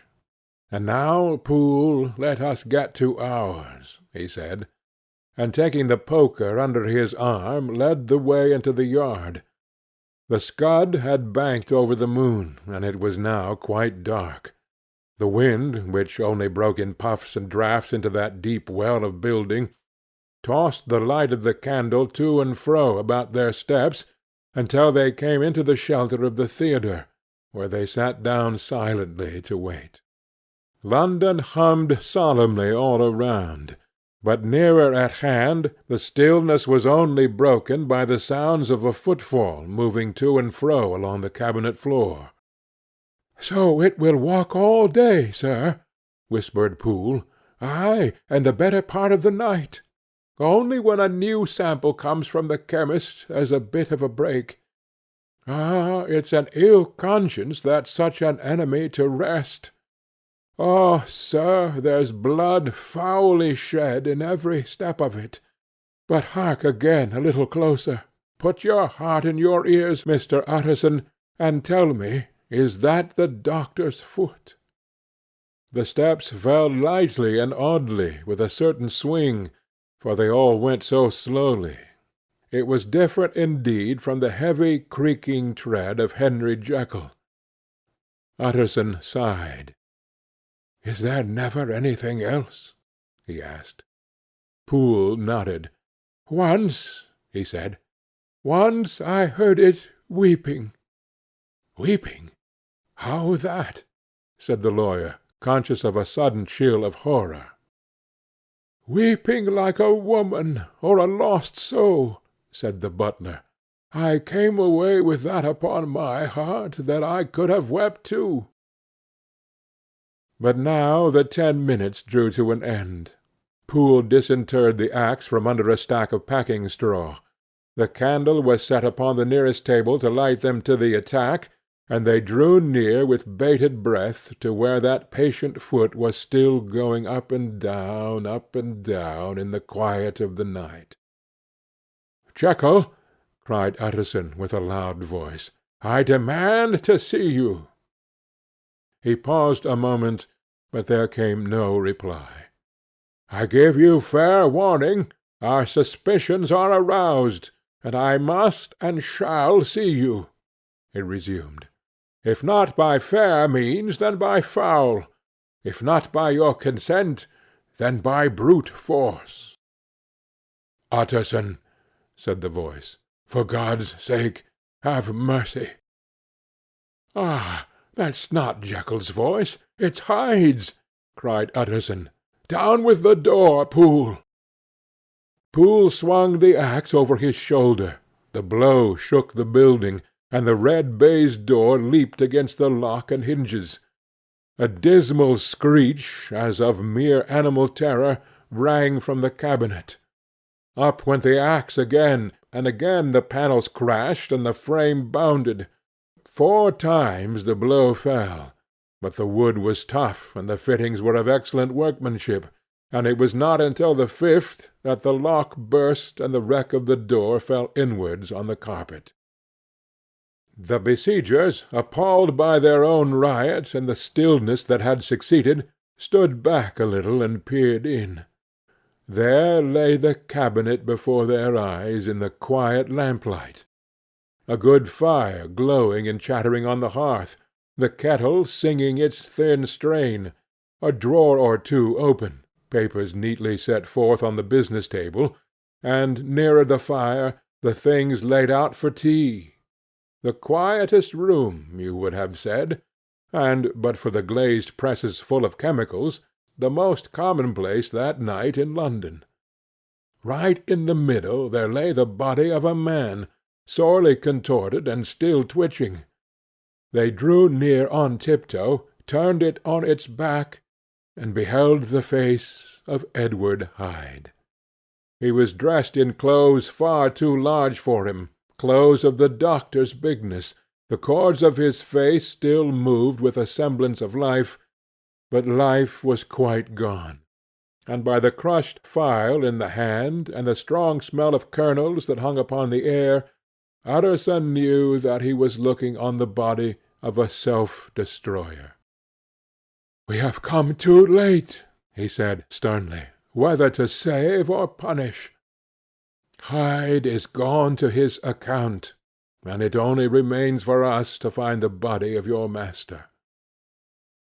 The far greater proportion of the building was occupied by the theatre, which filled almost the whole ground story and was lighted from above, and by the cabinet, which formed an upper story at one end and looked upon the court. A corridor joined the theatre to the door on the by-street, and with this the cabinet communicated separately by a second flight of stairs. There were besides a few dark closets and a spacious cellar. All these they now thoroughly examined. Each closet needed but a glance, for all were empty, and all, by the dust that fell from their doors, had stood long unopened. The cellar, indeed, was filled with crazy lumber, mostly dating from the times of the surgeon who was Jekyll's predecessor, but even as they opened the door they were advertised of the uselessness of further search by the fall of a perfect mat of cobweb which had for years sealed up the entrance. Nowhere was there any trace of Henry Jekyll, dead or alive. Poole stamped on the flags of the corridor. "He must be buried here," he said, hearkening to the sound. "Or he may have fled," said Utterson, and he turned to examine the door in the by-street. It was locked, and lying near by on the flags they found the key, already stained with rust. "This does not look like use," observed the lawyer. "Use!" echoed Poole. "Do you not see, sir, it is broken, much as if a man had stamped on it." "Aye," continued Utterson, "and the fractures too are rusty." The two men looked at each other with a scare. "This is beyond me, Poole," said the lawyer. "Let us go back to the cabinet." They mounted the stair in silence, and still with an occasional awestruck glance at the dead body, proceeded more thoroughly to examine the contents of the cabinet. At one table there were traces of chemical work, various measured heaps of some white salt being laid on glass saucers, as though for an experiment in which the unhappy man had been prevented. "That is the same drug that I was always bringing him," said Poole, and even as he spoke the kettle, with a startling noise, boiled over. This brought them to the fireside, where the easy-chair was drawn cosily up, and the tea-things stood ready at the sitter's elbow, the very sugar in the cup. There were several books on a shelf. One lay beside the tea-things open, and Utterson was amazed to find it a copy of a pious work, for which Jekyll had several times expressed a great esteem, annotated in his own hand with startling blasphemies. Next, in the course of their review of the chamber, the searchers came to the cheval glass, into whose depths they looked with an involuntary horror. But it was so turned as to show them nothing but the rosy glow playing on the roof, the fire sparkling in 100 repetitions along the glazed front of the presses, and their own pale and fearful countenances stooping to look in. "This glass has seen some strange things, sir," whispered Poole. "And surely none stranger than itself," echoed the lawyer in the same tones. "For what did Jekyll—" He caught himself at the word with a start, and then, conquering the weakness, "What did Jekyll want with it?" he said. "You may say that," said Poole. Next they turned to the business table. On the desk, among the neat array of papers, a large envelope was uppermost, and bore in the doctor's hand the name of Mr. Utterson. The lawyer unsealed it, and several enclosures fell to the floor. The first was a will, drawn in the same eccentric terms as the one which he had returned 6 months before, to serve as a testament in case of death, and as a deed of gift in case of disappearance. But in place of the name of Edward Hyde, the lawyer, with indescribable amazement, read the name of Gabriel John Utterson. He looked at Poole, and then back at the paper, and last of all at the dead malefactor stretched upon the carpet. "My head goes round," he said. "He has been all these days in possession. He had no cause to like me. He must have raged to see himself displaced, and he has not destroyed this document." He caught up the next paper. It was a brief note in the doctor's hand, and dated at the top. "Oh, Poole!" the lawyer cried. "He was alive, and here this day. He cannot have been disposed of in so short a space. He must still be alive. He must have fled. And then, why fled? And how? And in that case, can we venture to declare this suicide? Oh, we must be careful. I foresee that we may yet involve your master in some dire catastrophe." "Why don't you read it, sir?" asked Poole.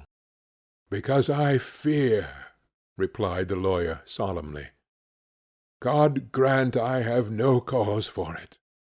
And with that he brought the paper to his eyes, and read as follows: "My dear Utterson, when this shall fall into your hands, I shall have disappeared. Under what circumstances I have not the penetration to foresee, but my instinct and all the circumstances of my nameless situation tell me that the end is sure, and must be early.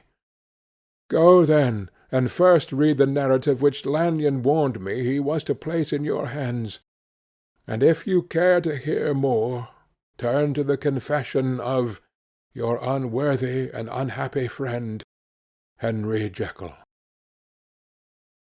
"There was a third enclosure?" asked Utterson. "Here, sir," said Poole, and gave into his hands a considerable packet, sealed in several places. The lawyer put it in his pocket. "I would say nothing of this paper. If your master has fled, or is dead, we may at least save his credit, It is now 10. I must go home and read these documents in quiet, but I shall be back before midnight, when we shall send for the police." They went out, locking the door of the theatre behind them, and Utterson, once more leaving the servants gathered about the fire in the hall, trudged back to his office to read the two narratives in which the mystery was now to be explained.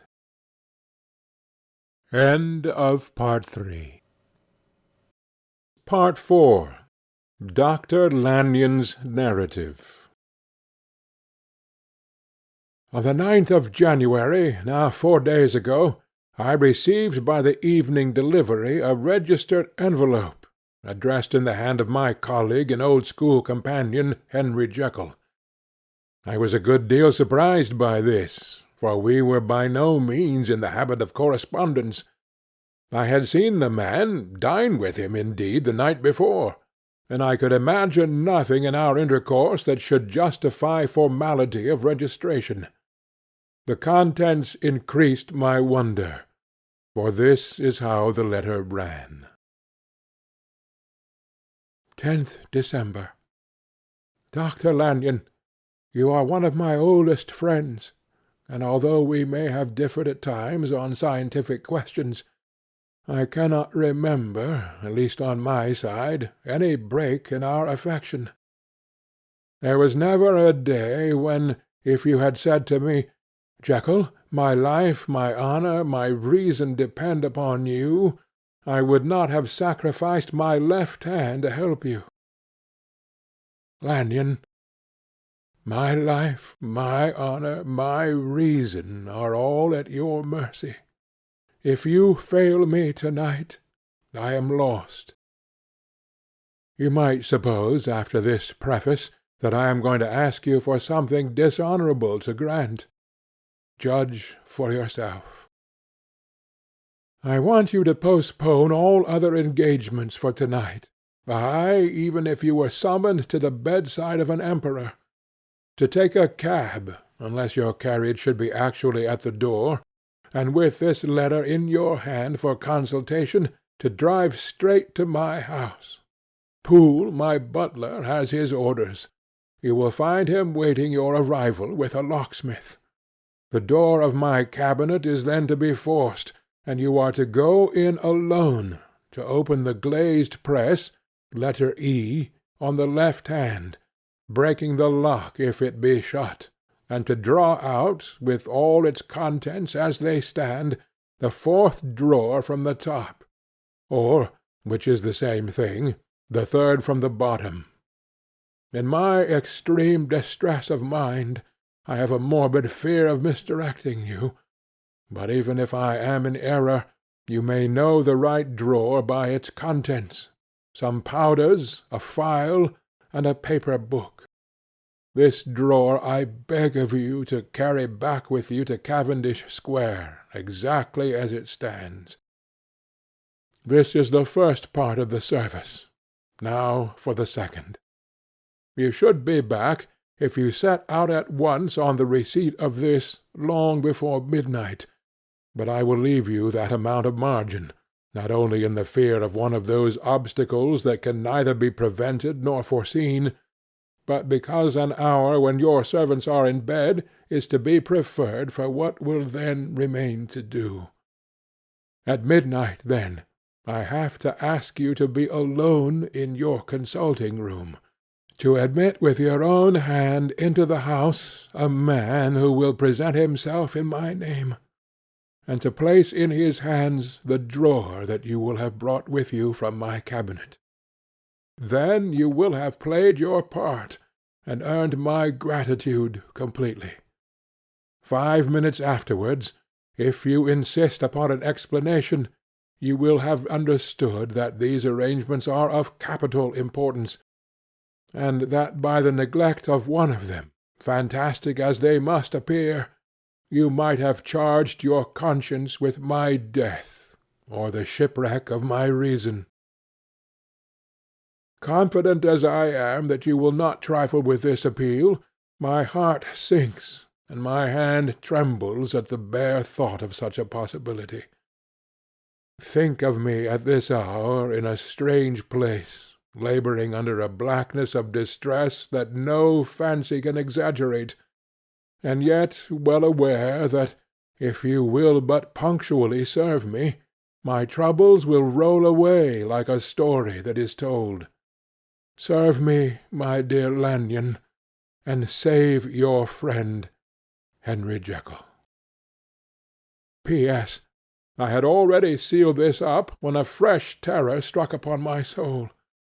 It is possible that the post-office may fail me, and this letter not come into your hands until to-morrow morning. In that case, dear Lanyon, do my errand when it shall be most convenient for you in the course of the day, and once more expect my messenger at midnight. It may then already be too late, and if that night passes without event, you will know that you have seen the last of Henry Jekyll. Upon reading of this letter, I made sure my colleague was insane, but till that was proved beyond the possibility of doubt, I felt bound to do as he requested. The less I understood of this farrago, the less I was in a position to judge of its importance, and an appeal so worded could not be set aside without a grave responsibility. I rose accordingly from my table, got into a hansom, and drove straight to Jekyll's house. The butler was awaiting my arrival. He had received by the same post as mine a registered letter of instruction, and had sent at once for a locksmith and a carpenter. The tradesmen came while we were yet speaking, and we moved in a body to old Dr. Denman's surgical theatre, from which, as you are doubtlessly aware, Jekyll's private cabinet is most conveniently entered. The door was very strong, the lock excellent. The carpenter avowed he would have great trouble, and have to do much damage, if force were to be used, and the locksmith was near despair. But this last was a handy fellow, and after 2 hours' work the door stood open. The press marked E was unlocked, and I took out the drawer, had it filled up with straw and tied in a sheet, and returned with it to Cavendish Square. Here I proceeded to examine its contents. The powders were neatly enough made up, but not with the nicety of the dispensing chemist, so that it was plain they were of Jekyll's private manufacture, and when I opened one of the wrappers, I found what seemed to me a simple crystalline salt of a white colour. The phial, to which I next turned my attention, might have been about half full of a blood-red liquor, which was highly pungent to the sense of smell, and seemed to me to contain phosphorus and some volatile ether. At the other ingredients I could make no guess. The book was an ordinary version book, and contained little but a series of dates. These covered a period of many years, but I observed that the entries ceased nearly a year ago, and quite abruptly. Here and there a brief remark was appended to a date, usually no more than a single word, double occurring perhaps 6 times in a total of several hundred entries, and once very early in the list, and followed by several marks of exclamation, "Total failure." All this, though it whetted my curiosity, told me little that was definite. Here was a phial of some salt, and the record of a series of experiments that had led, like too many of Jekyll's investigations, to no end of practical usefulness. How could the presence of these articles in my house affect either the honour, the sanity, or the life of my flighty colleague? If his messenger could go to one place, why could he not go to another? And even granting such impediment, why was this gentleman to be received by me in secret? The more I reflected, the more convinced I grew that I was dealing with a case of cerebral disease, and though I dismissed my servants to bed, I loaded an old revolver, that I might be found in some posture of self-defence.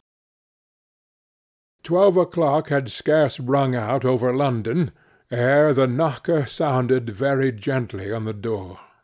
I went myself at the summons, and found a small man crouching against the pillars of the portico. "Are you from Dr. Jekyll?" I asked.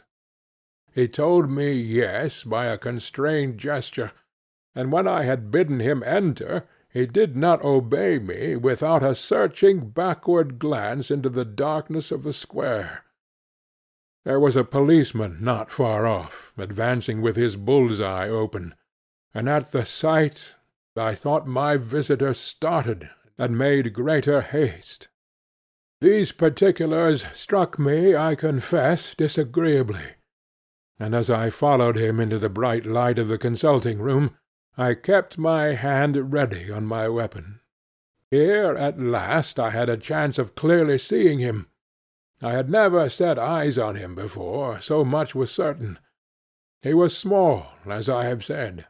I was struck besides with the shocking expression of his face, with this remarkable combination of great muscular activity and great apparent debility of constitution, and last but not least, with the odd subjective disturbance caused by his neighborhood.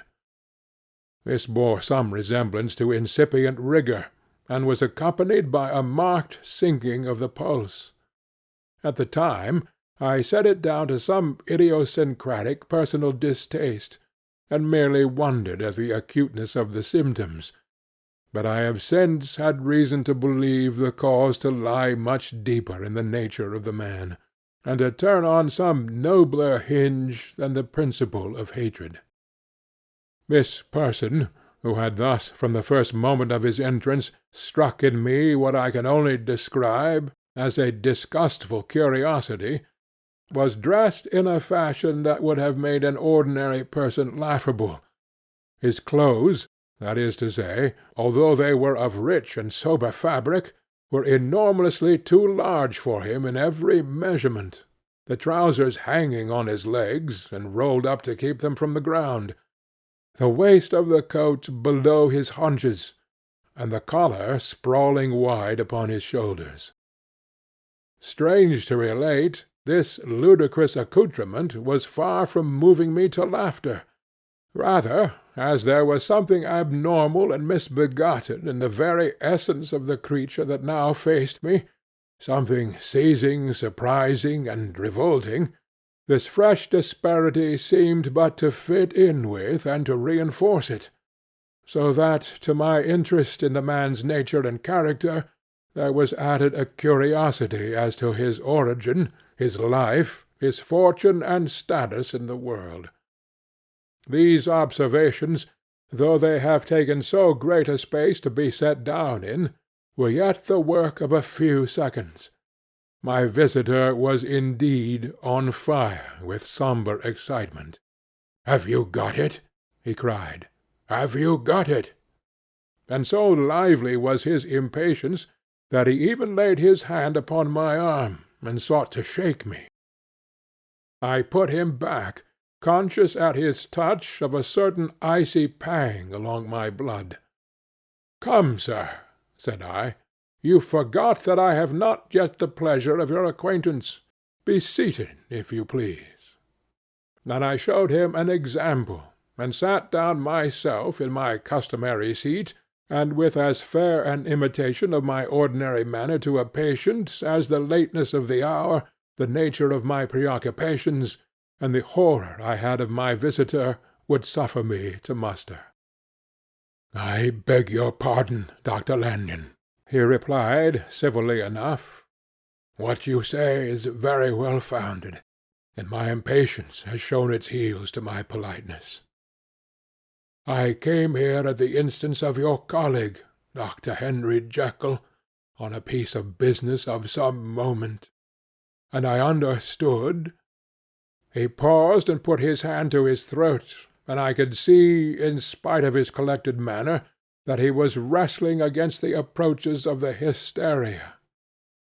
I understood a drawer, but here I took pity on my visitor's suspense, and some perhaps on my own growing curiosity. "There it is, sir," said I, pointing to the drawer, where it lay on the floor behind a table, and still covered with the sheet. He sprang to it, and then paused, and laid his hand upon his heart. I could hear his teeth grate with the convulsive action of his jaws, and his face was so ghastly to see that I grew alarmed both for his life and reason. "Compose yourself," said I. He turned a dreadful smile to me, and, as if with the decision of despair, plucked away the sheet. At sight of the contents he uttered one loud sob of such immense relief that I sat petrified, and the next moment, in a voice that was already fairly well under control, "Have you a graduated glass?" he asked. I rose from my place with something of an effort, and gave him what he asked. He thanked me with a smiling nod, measured out a few minims of the red tincture, and added one of the powders. The mixture, which was at first a reddish hue, began, in proportion as the crystals melted, to brighten in colour, to effervesce audibly, and to throw off small fumes of vapour. Suddenly, and at the same moment, the ebullition ceased, and the compound changed to a dark purple, which faded again more slowly to a watery green. My visitor, who had watched these metamorphoses with a keen eye, smiled, set down the glass upon the table, and then turned and looked upon me with an air of scrutiny. "And now," said he, "to settle what remains. Will you be wise? Will you be guided? Will you suffer me to take this glass in my hand, and to go forth from your house without further parley? Or has the greed of curiosity too much command of you? Think before you answer, for it shall be done as you decide. As you decide, you shall be left as you were before, and neither richer nor wiser, unless the sense of service rendered to a man in mortal distress may be counted as a kind of riches of the soul. Or, if you shall so prefer to choose, a new province of knowledge and new avenues to fame and power shall be laid open to you, here, in this room, upon the instant, and your sight shall be blasted by a prodigy to stagger the unbelief of Satan." "Sir," said I, affecting a coolness that I was far from truly possessing, "you speak enigmas, and you will perhaps not wonder that I hear you with no very strong impression of belief. But I have gone too far in the way of inexplicable services to pause before I see the end." "It is well," replied my visitor. "Lanyon, you remember your vows. What follows is under the seal of our profession. And now, you who have so long been bound to the most narrow and material views, you who have denied the virtue of transcendental medicine, you who have derided your superiors, behold." He put the glass to his lips and drank at one gulp. A cry followed. He reeled, staggered, clutched at the table, and held on, staring with injected eyes, gasping with open mouth, and as I looked there came, I thought, a change. He seemed to swell, his face became suddenly black, and the features seemed to melt and alter. And the next moment I had sprung to my feet and leaped back against the wall, my arms raised to shield me from that prodigy, my mind submerged in terror. "O God!" I screamed. and "O God!" again and again, for there, before my eyes, pale and shaken, and half fainting, and groping before him with his hands, like a man restored from death, there stood Henry Jekyll. What he told me in the next hour I cannot bring my mind to set on paper. I saw what I saw, I heard what I heard, and my soul sickened at it. And yet, now when that sight has faded from my eyes, I ask myself if I believe it, and I cannot answer. My life is shaken to its roots. Sleep has left me. The deadliest terror sits by me at all hours of the day and the night, and I feel that my days are numbered, and that I must die, and yet I shall die incredulous. As for the moral turpitude that man unveiled to me, even with tears of penitence, I cannot, even in memory, dwell on it without a start of horror. I will say but one thing, Utterson, and that, if you can bring your mind to credit it, will be more than enough. The creature that crept into my house that night was, on Jekyll's own confession, known by the name of Hyde, and hunted for in every corner of the land as the murderer of Carew. Hasty Lanyon. End of Part 4. Part 5. Henry Jekyll's full statement of the case.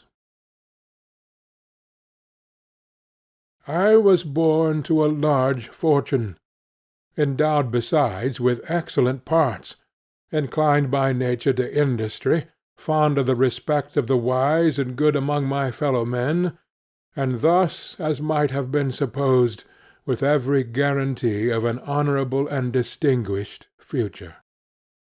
And indeed the worst of my faults was a certain impatient gaiety of disposition, such as has made the happiness of many, but such as I found it hard to reconcile with my imperious desire to carry my head high, and wear a more than commonly grave countenance before the public.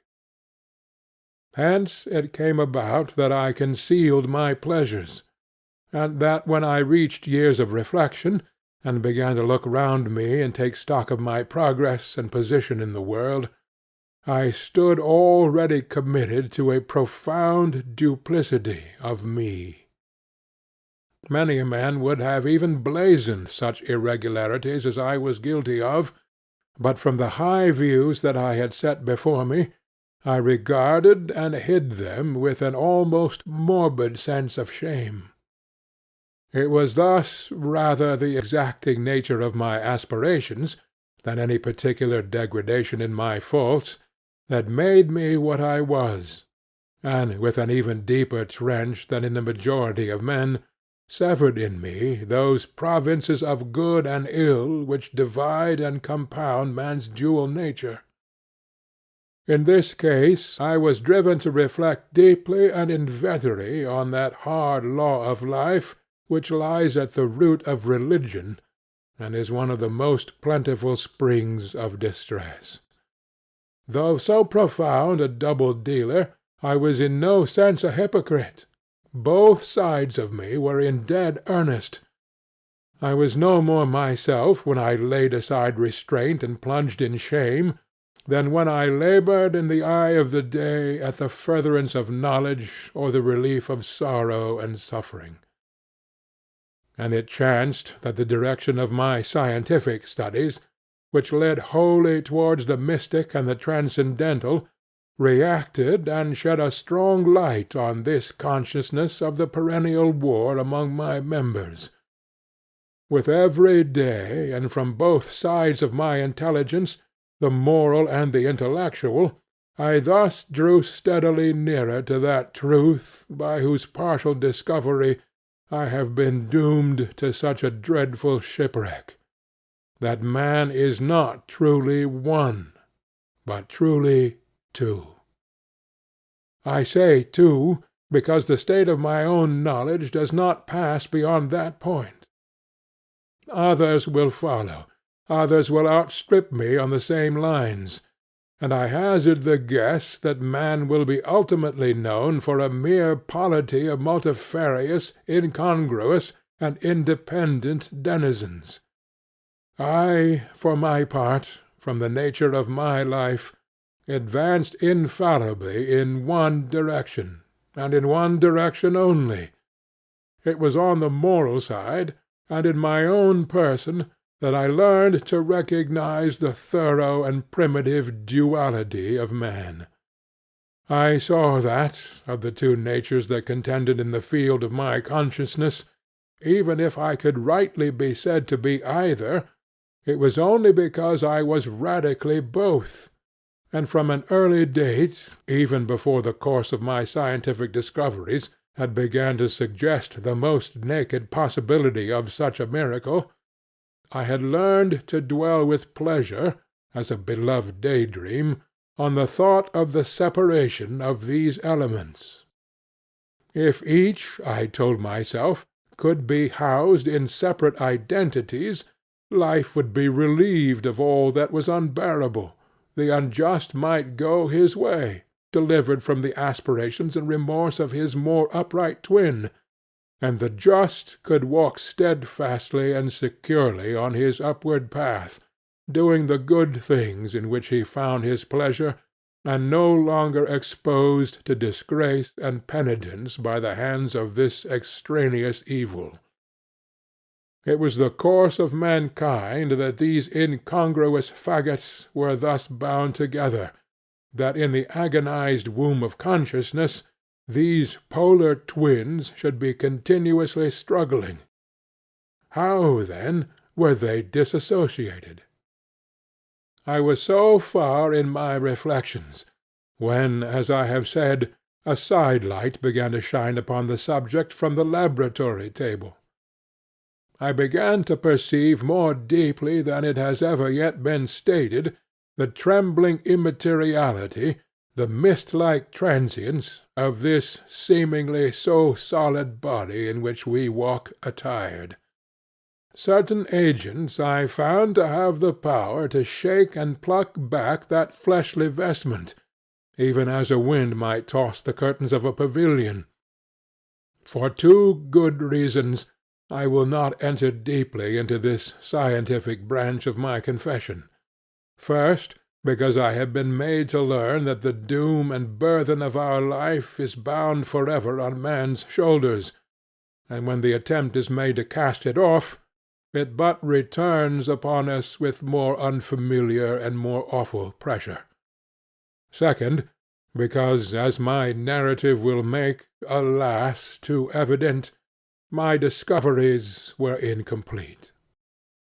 Enough, then, that I not only recognized my natural body from the mere aura and effulgence of certain of the powers that made up my spirit, but managed to compound a drug by which these powers should be dethroned from their supremacy, and a second form and countenance substituted, none the less natural to me because they were the expression and bore the stamp of lower elements in my soul.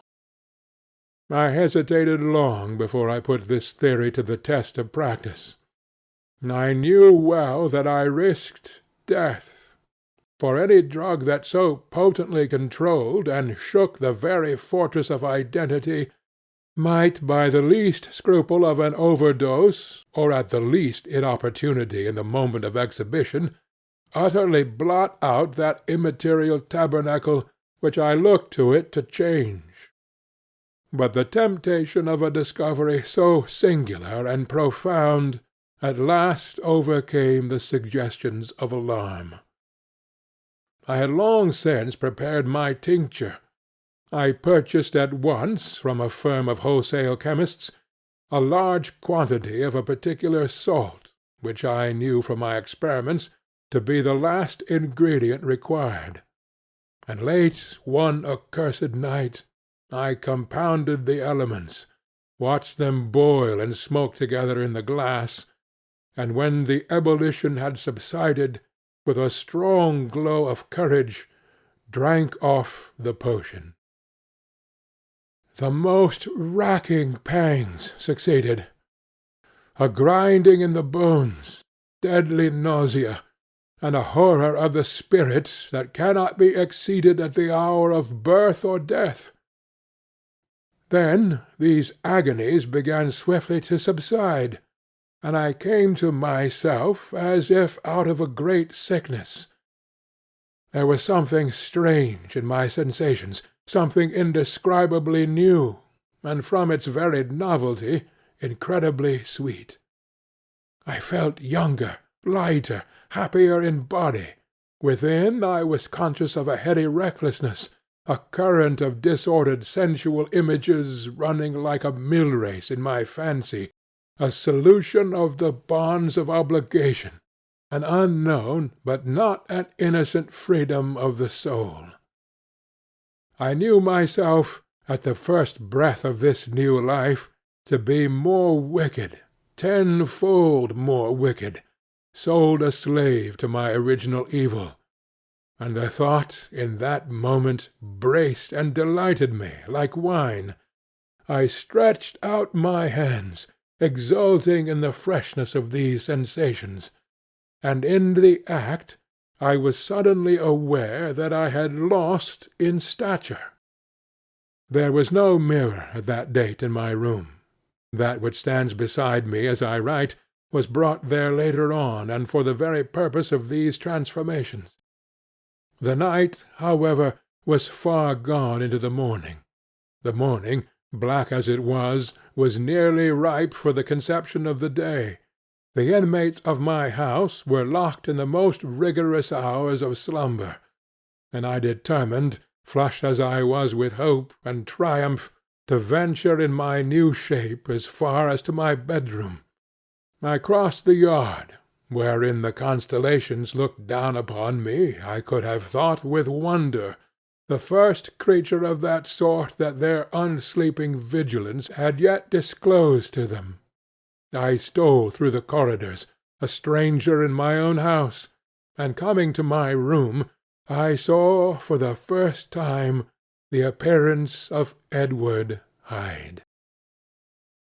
I must here speak by theory alone, saying not that which I know, but that which I suppose to be most probable.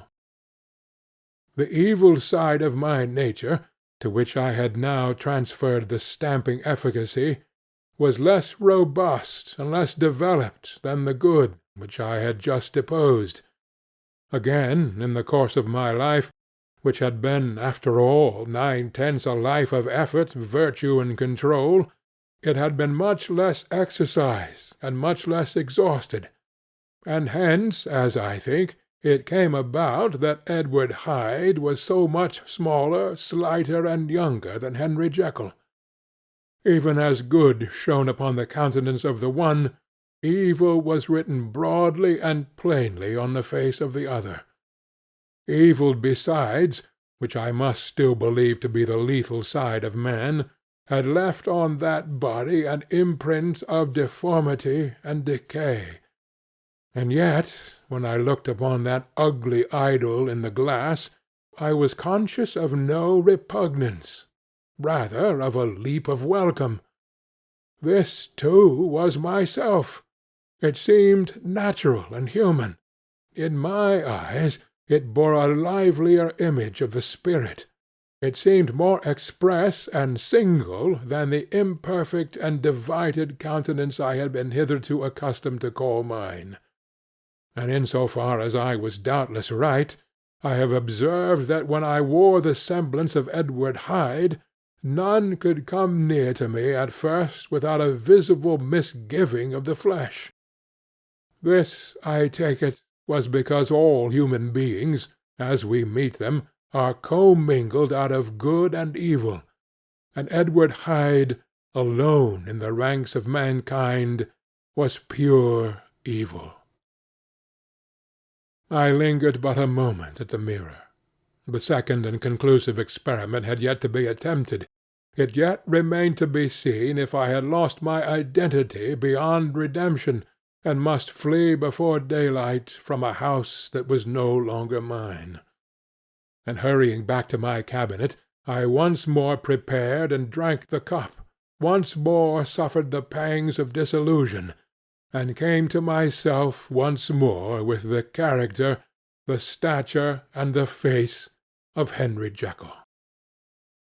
That night I had come to the fatal cross-roads. Had I approached my discovery in a more noble spirit, had I risked the experiment while under the empire of generous or pious aspirations, all must have been otherwise, and from these agonies of death and birth I had come forth an angel instead of a fiend. The drug had no discriminating action. It was neither diabolical nor divine. It but shook the doors of the prison-house of my disposition, and, like the captives of Philippi, that which stood within ran forth. At that time my virtue slumbered. My evil, kept awake by ambition, was alert and swift to seize the occasion, and the thing that was projected was Edward Hyde. Hence, although I had now two characters as well as two appearances, one was wholly evil, and the other was still the old Henry Jekyll, that incongruous compound of whose reformation and improvement I had already learned to despair. The movement was thus wholly toward the worse. Even at that time I had not conquered my aversions to the dryness of a life of study. I would still be merrily disposed at times, and as my pleasures were, to say the least, undignified, and I was not only well known and highly considered, but growing towards the elderly man, this incoherency of my life was daily growing more unwelcome. It was on this side that my new power tempted me, until I fell in slavery. I had but to drink the cup to doff at once the body of the noted professor, and to assume, like a thick cloak, that of Edward Hyde. I smiled at the notion. It seemed to me at the time to be humorous, and I made my preparations with the most studious care. I took and furnished that house in Soho, to which Hyde was tracked by the police, and engaged as a housekeeper a creature whom I knew well to be silent and unscrupulous. On the other side, I announced to my servants that a Mr. Hyde, whom I described, was to have full liberty and power about my house in the square, and to parry mishaps I even called and made myself a familiar object in my second character. I next drew up that will to which you so much objected, so that if anything befell me in the person of Dr. Jekyll, I could enter on that of Edward Hyde without pecuniary loss; and thus fortified, as I supposed, on every side, I began to profit by the strange immunities of my position. Men have before hired bravos to transact their crimes, while their own person and reputation sat under shelter. I was the first that ever did so for his pleasures. I was the first that could plod in the public eye with a load of genial respectability, and in a moment, like a schoolboy, strip off these lendings and spring headlong into the sea of liberty. But for me, in my impenetrable mantle, the safety was complete. Think of it! I did not even exist. Let me but escape into my laboratory door, give me but a second or two to mix and swallow the draught that I had always standing ready, and whatever he had done, Edward Hyde would pass away like the stain of breath upon a mirror, and there in his stead, quietly at home, trimming the midnight lamp in his study, a man who could afford to laugh at suspicion would be Henry Jekyll. The pleasures which I made haste to seek in my disguise were, as I have said, undignified. I would scarce use a harder term, but in the hands of Edward Hyde they soon began to turn toward the monstrous. When I would come back from these excursions, I was often plunged into a kind of wonder at my vicarious depravity.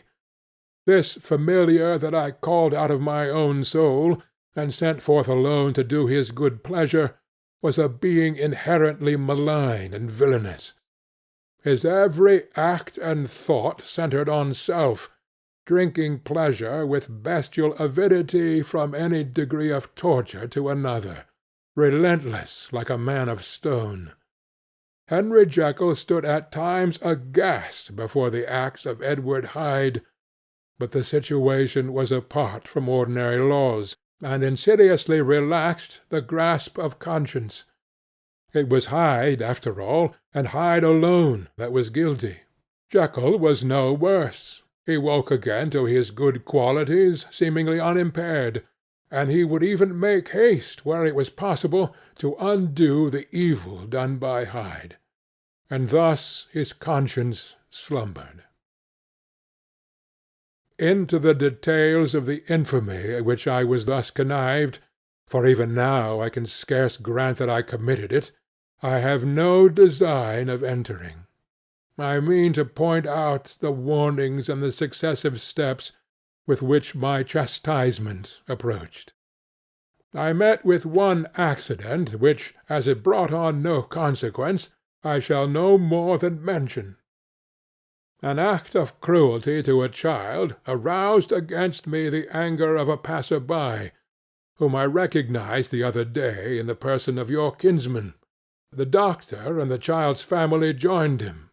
There were moments when I feared for my life, and at last, in order to pacify their too just resentment, Edward Hyde had to bring them to the door, and pay them in a cheque drawn in the name of Henry Jekyll.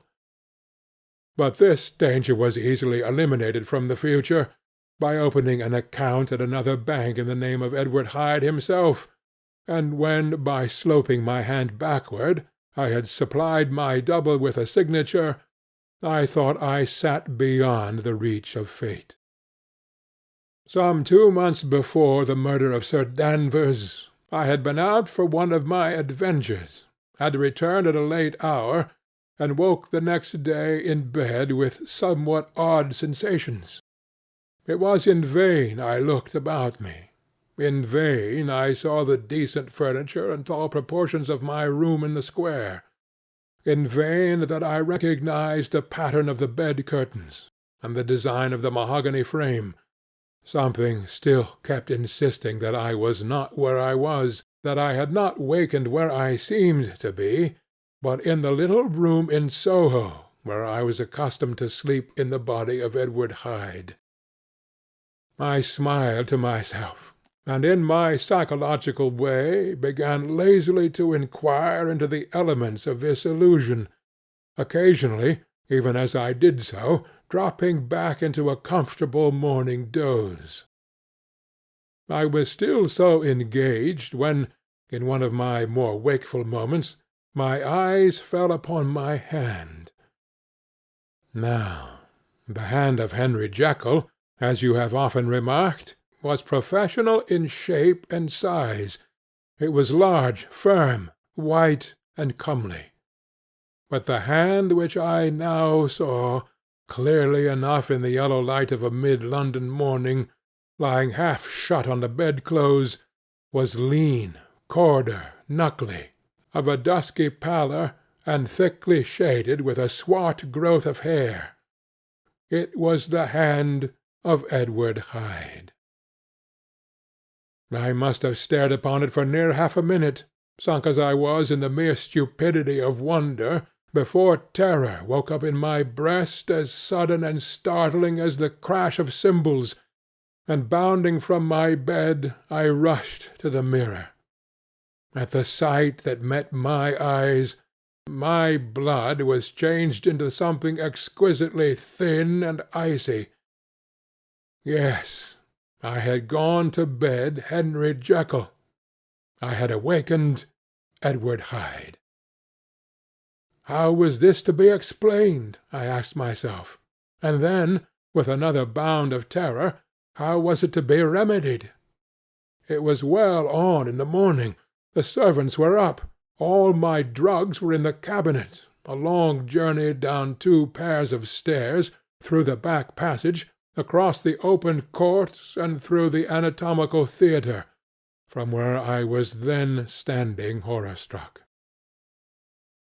It might indeed be possible to cover my face, but of what use was that, when I was unable to conceal the alteration in my stature? And then, with an overpowering sweetness of relief, it came back upon my mind that the servants were already used to the coming and going of my second self. I had soon dressed, as well as I was able, in clothes of my own size, had soon passed through the house, where Bradshaw stared and drew back at seeing Mr. Hyde at such an hour and in such a strange array, and 10 minutes later Dr. Jekyll had returned to his own shape, and was sitting down, with a darkened brow, to make a feint of breakfasting. Small indeed was my appetite. This inexplicable incident, this reversal of my previous experience, seemed, like the Babylonian finger on the wall, to be spelling out the letters of my judgment, and I began to reflect more seriously than ever before on the issues and possibilities of my double existence. That part of me which I had the power of projecting had lately been much exercised and nourished. It had seemed to me of late as though the body of Edward Hyde had grown in stature, as though, before I wore that form, I were conscious of a more generous tide of blood, and I began to spy a danger that if this were much prolonged, the balance of my nature might be permanently overthrown, the power of voluntary change be forfeited, and the character of Edward Hyde become irrevocably mine. The power of the drug had not been always equally displayed. Once, very early in my career, it had totally failed me. Since then I had been obliged on more than one occasion to double, and once with infinite risk of death to treble the amount. And these rare uncertainties had cast hitherto the sole shadow on my contentment. Now, however, and in the light of that morning's accident, I was led to remark that, whereas in the beginning the difficulty had been to throw off the body of Jekyll, it had of late gradually but decidedly transferred itself to the other side. All things therefore seemed to point to this, that I was slowly losing hold of my original and better self, and becoming slowly incorporated with my second and worse. Between these two I now felt I had to choose. My 2 natures had memory in common, but all other faculties were most unequally shared between them. Jekyll, who was composite, now with the most sensitive apprehensions, now with a greedy gusto, projected and shared in the pleasures and adventures of Hyde.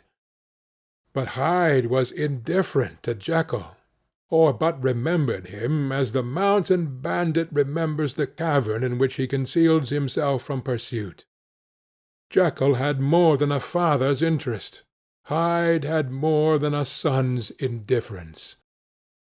To cast in my lot with Jekyll was to die to those appetites which I had long secretly indulged, and had of late begun to pamper.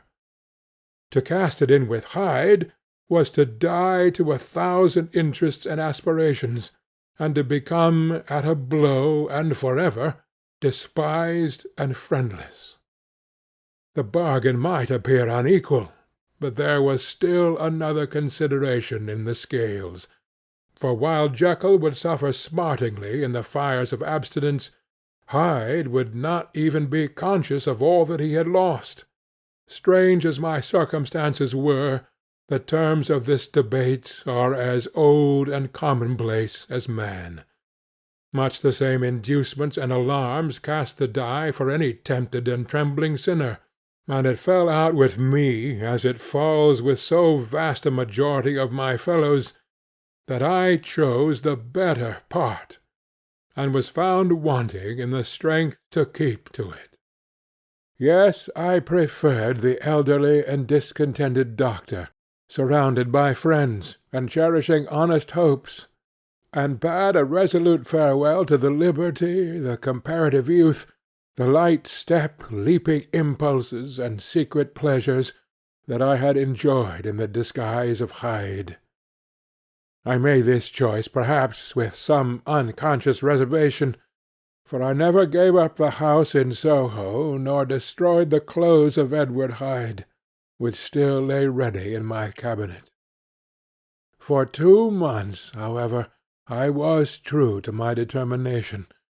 For 2 months I led a life of such severity as I had never before attained to, and enjoyed the compensations of an approving conscience. But time began at last to obliterate the freshness of my alarm. The praises of conscience began to grow into a thing of course. I began to be tortured with throes and longings, as of Hyde struggling after freedom, and at last, in an hour of moral weakness, I once again compounded and swallowed the transforming draught. I do not suppose that, when a drunkard reasons with himself upon his vice, he is once out of 500 times affected by the dangers that he runs through his brutish physical insensibility. Neither had I, long as I had considered my position, made enough allowance for the complete moral insensibility and insensate readiness to evil, which were the leading characters of Edward Hyde. Yet it was by these that I was punished. My devil had long been caged. He came out roaring. I was conscious, even when I took the draught, of a more unbridled, a more furious propensity to ill. It must have been this, I suppose, that stirred in my soul that tempest of impatience with which I listened to the civilities of my unhappy victim. I declare, at least, before God, no man morally sane could have been guilty of that crime upon so pitiful a provocation, and that I struck in no more reasonable spirit than that in which a sick child may break a plaything. But I had voluntarily stripped myself of all those balancing instincts by which even the worst of us continues to walk with some degree of steadiness among temptations, and in my case to be tempted, however slightly, was to fall. Instantly the spirit of hell awoke in me and raged. With a transport of glee I mauled the unresisting body, tasting delight from every blow, and it was not till weariness had begun to succeed that I was suddenly, in the top fit of my delirium, struck through the heart by a cold thrill of terror. A mist dispersed.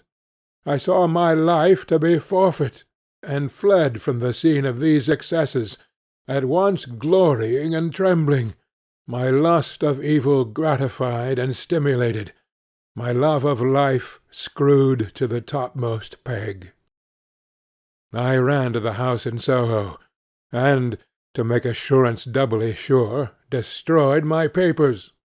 Thence I set out through the lamplit streets, in the same divided ecstasy of mind, gloating on my crime, light-headedly devising others in the future, and yet still hastening and still hearkening in my wake for the steps of the avenger.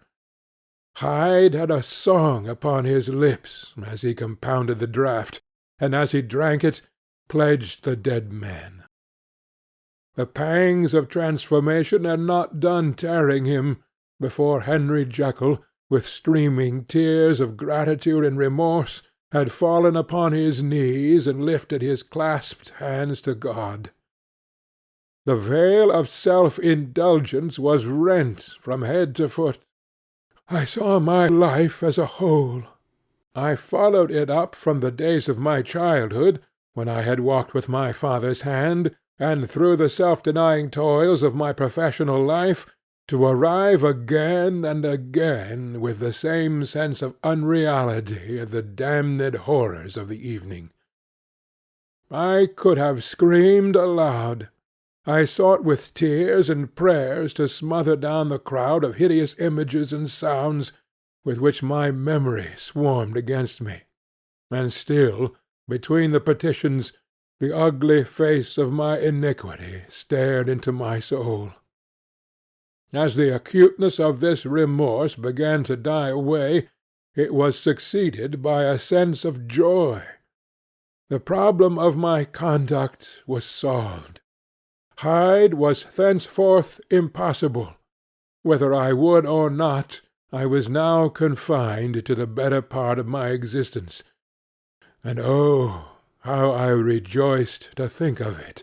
With what willing humility I embraced anew the restrictions of natural life!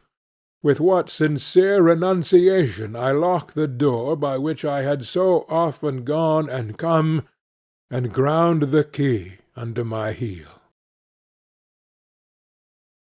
The next day came the news that the murder had not been overlooked, that the guilt of Hyde was patent to the world, and that the victim was a man high in public estimation. It was not only a crime, it had been a tragic folly. I think I was glad to know it. I think I was glad to have my better impulses thus buttressed and guarded by the terrors of the scaffold. Jekyll was now my city of refuge. Let but Hyde peep out an instant, and the hands of all men would be raised to take and slay him. I resolved in my future conduct to redeem the past, and I can say with honesty that my resolve was fruitful of some good. You know yourself how earnestly, in the last days of the last year, I labored to relieve suffering. You know that much was done for others, and that the days passed quietly, almost happily, for myself. Nor can I truly say that I wearied of this beneficent and innocent life. I think instead that I daily enjoyed it more completely. But I was still cursed with my duality of purpose, and as the first edge of my penitence wore off, the lower side of me, so long indulged, so recently chained down, began to growl for license. Not that I dreamed of resuscitating Hyde. The bare idea of that would startle me to frenzy. No, it was in my own person that I was once more tempted to trifle with my conscience, and it was as an ordinary secret sinner that I at last fell before the assaults of temptation. There comes an end to all things. The most capacious measure is filled at last, and this brief condescension to my evil finally destroyed the balance of my soul. And yet I was not alarmed. The fall seemed natural, like a return to the old days before I had made my discovery. It was a fine, clear January day, wet underfoot where the frost had melted, but cloudless overhead, and the Regent's Park was full of winter chirrupings and sweet with spring odours.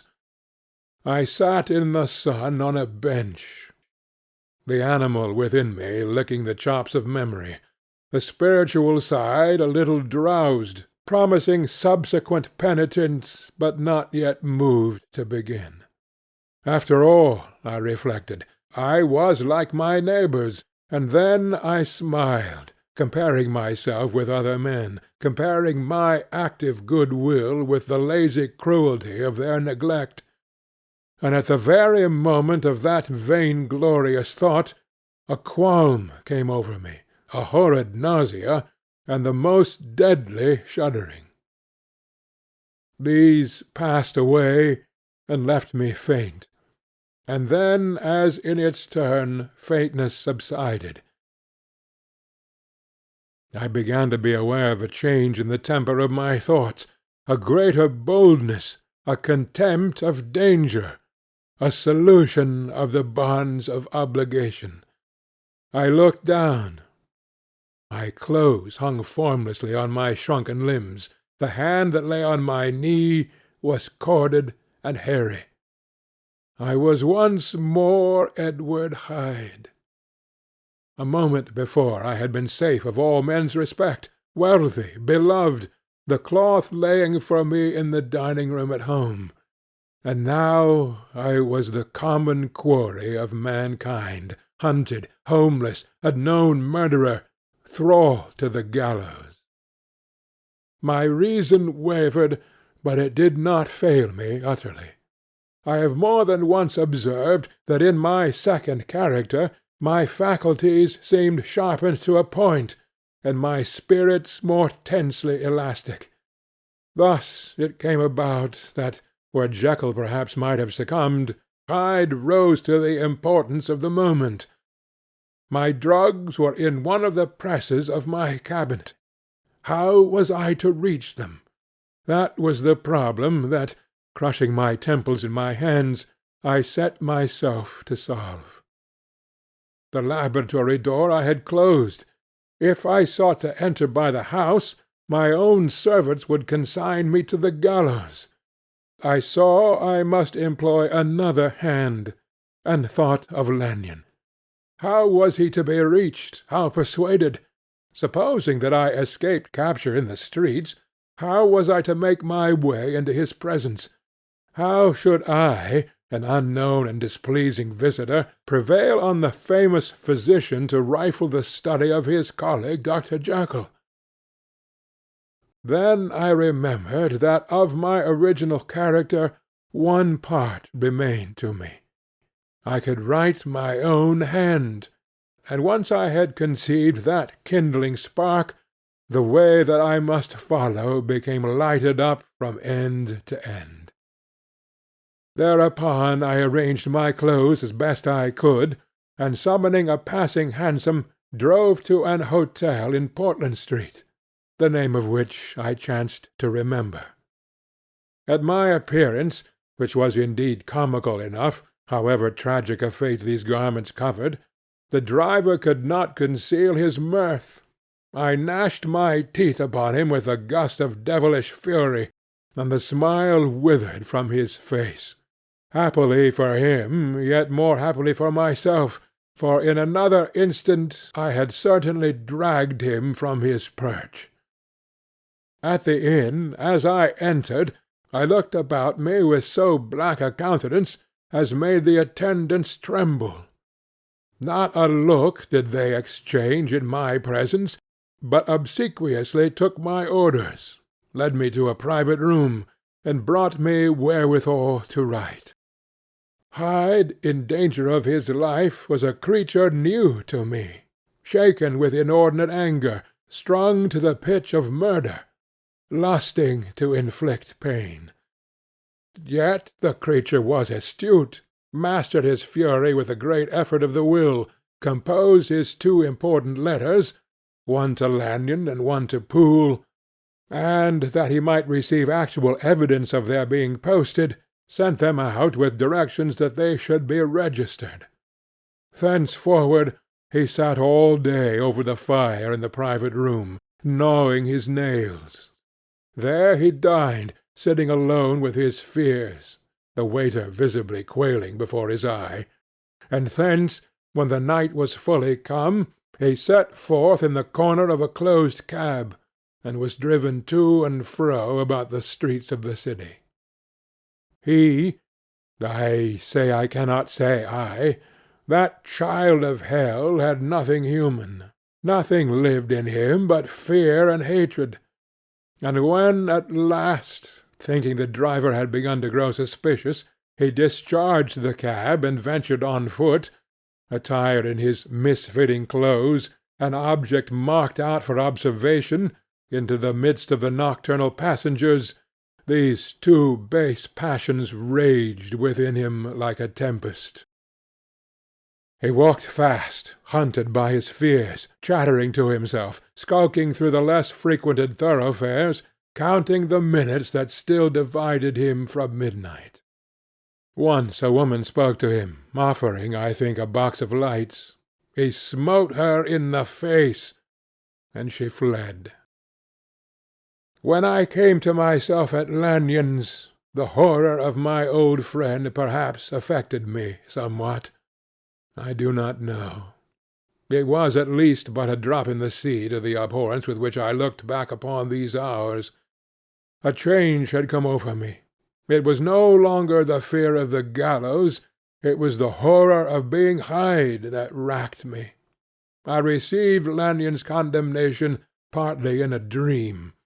It was partly in a dream that I came home to my own house and got into bed. I slept after the prostration of the day with a stringent and profound slumber, which not even the nightmares that wrung me could avail to break. I woke in the morning shaken, weakened, but refreshed. I still hated and feared the thought of the brute that slept within me, and I had not, of course, forgotten the appalling dangers of the day before, but I was once more at home, in my own house and close to my drugs, and gratitude for my escape shone so strong in my soul that it almost rivalled the brightness of hope.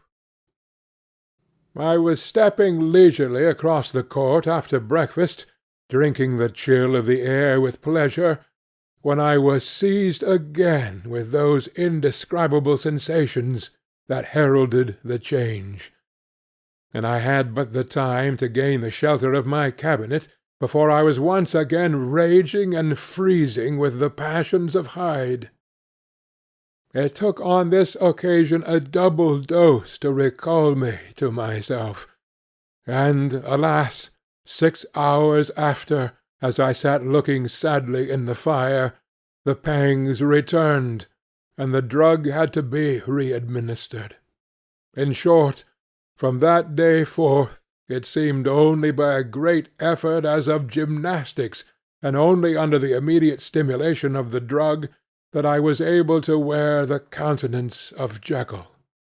At all hours of the day and night I would be taken with a premonitory shudder.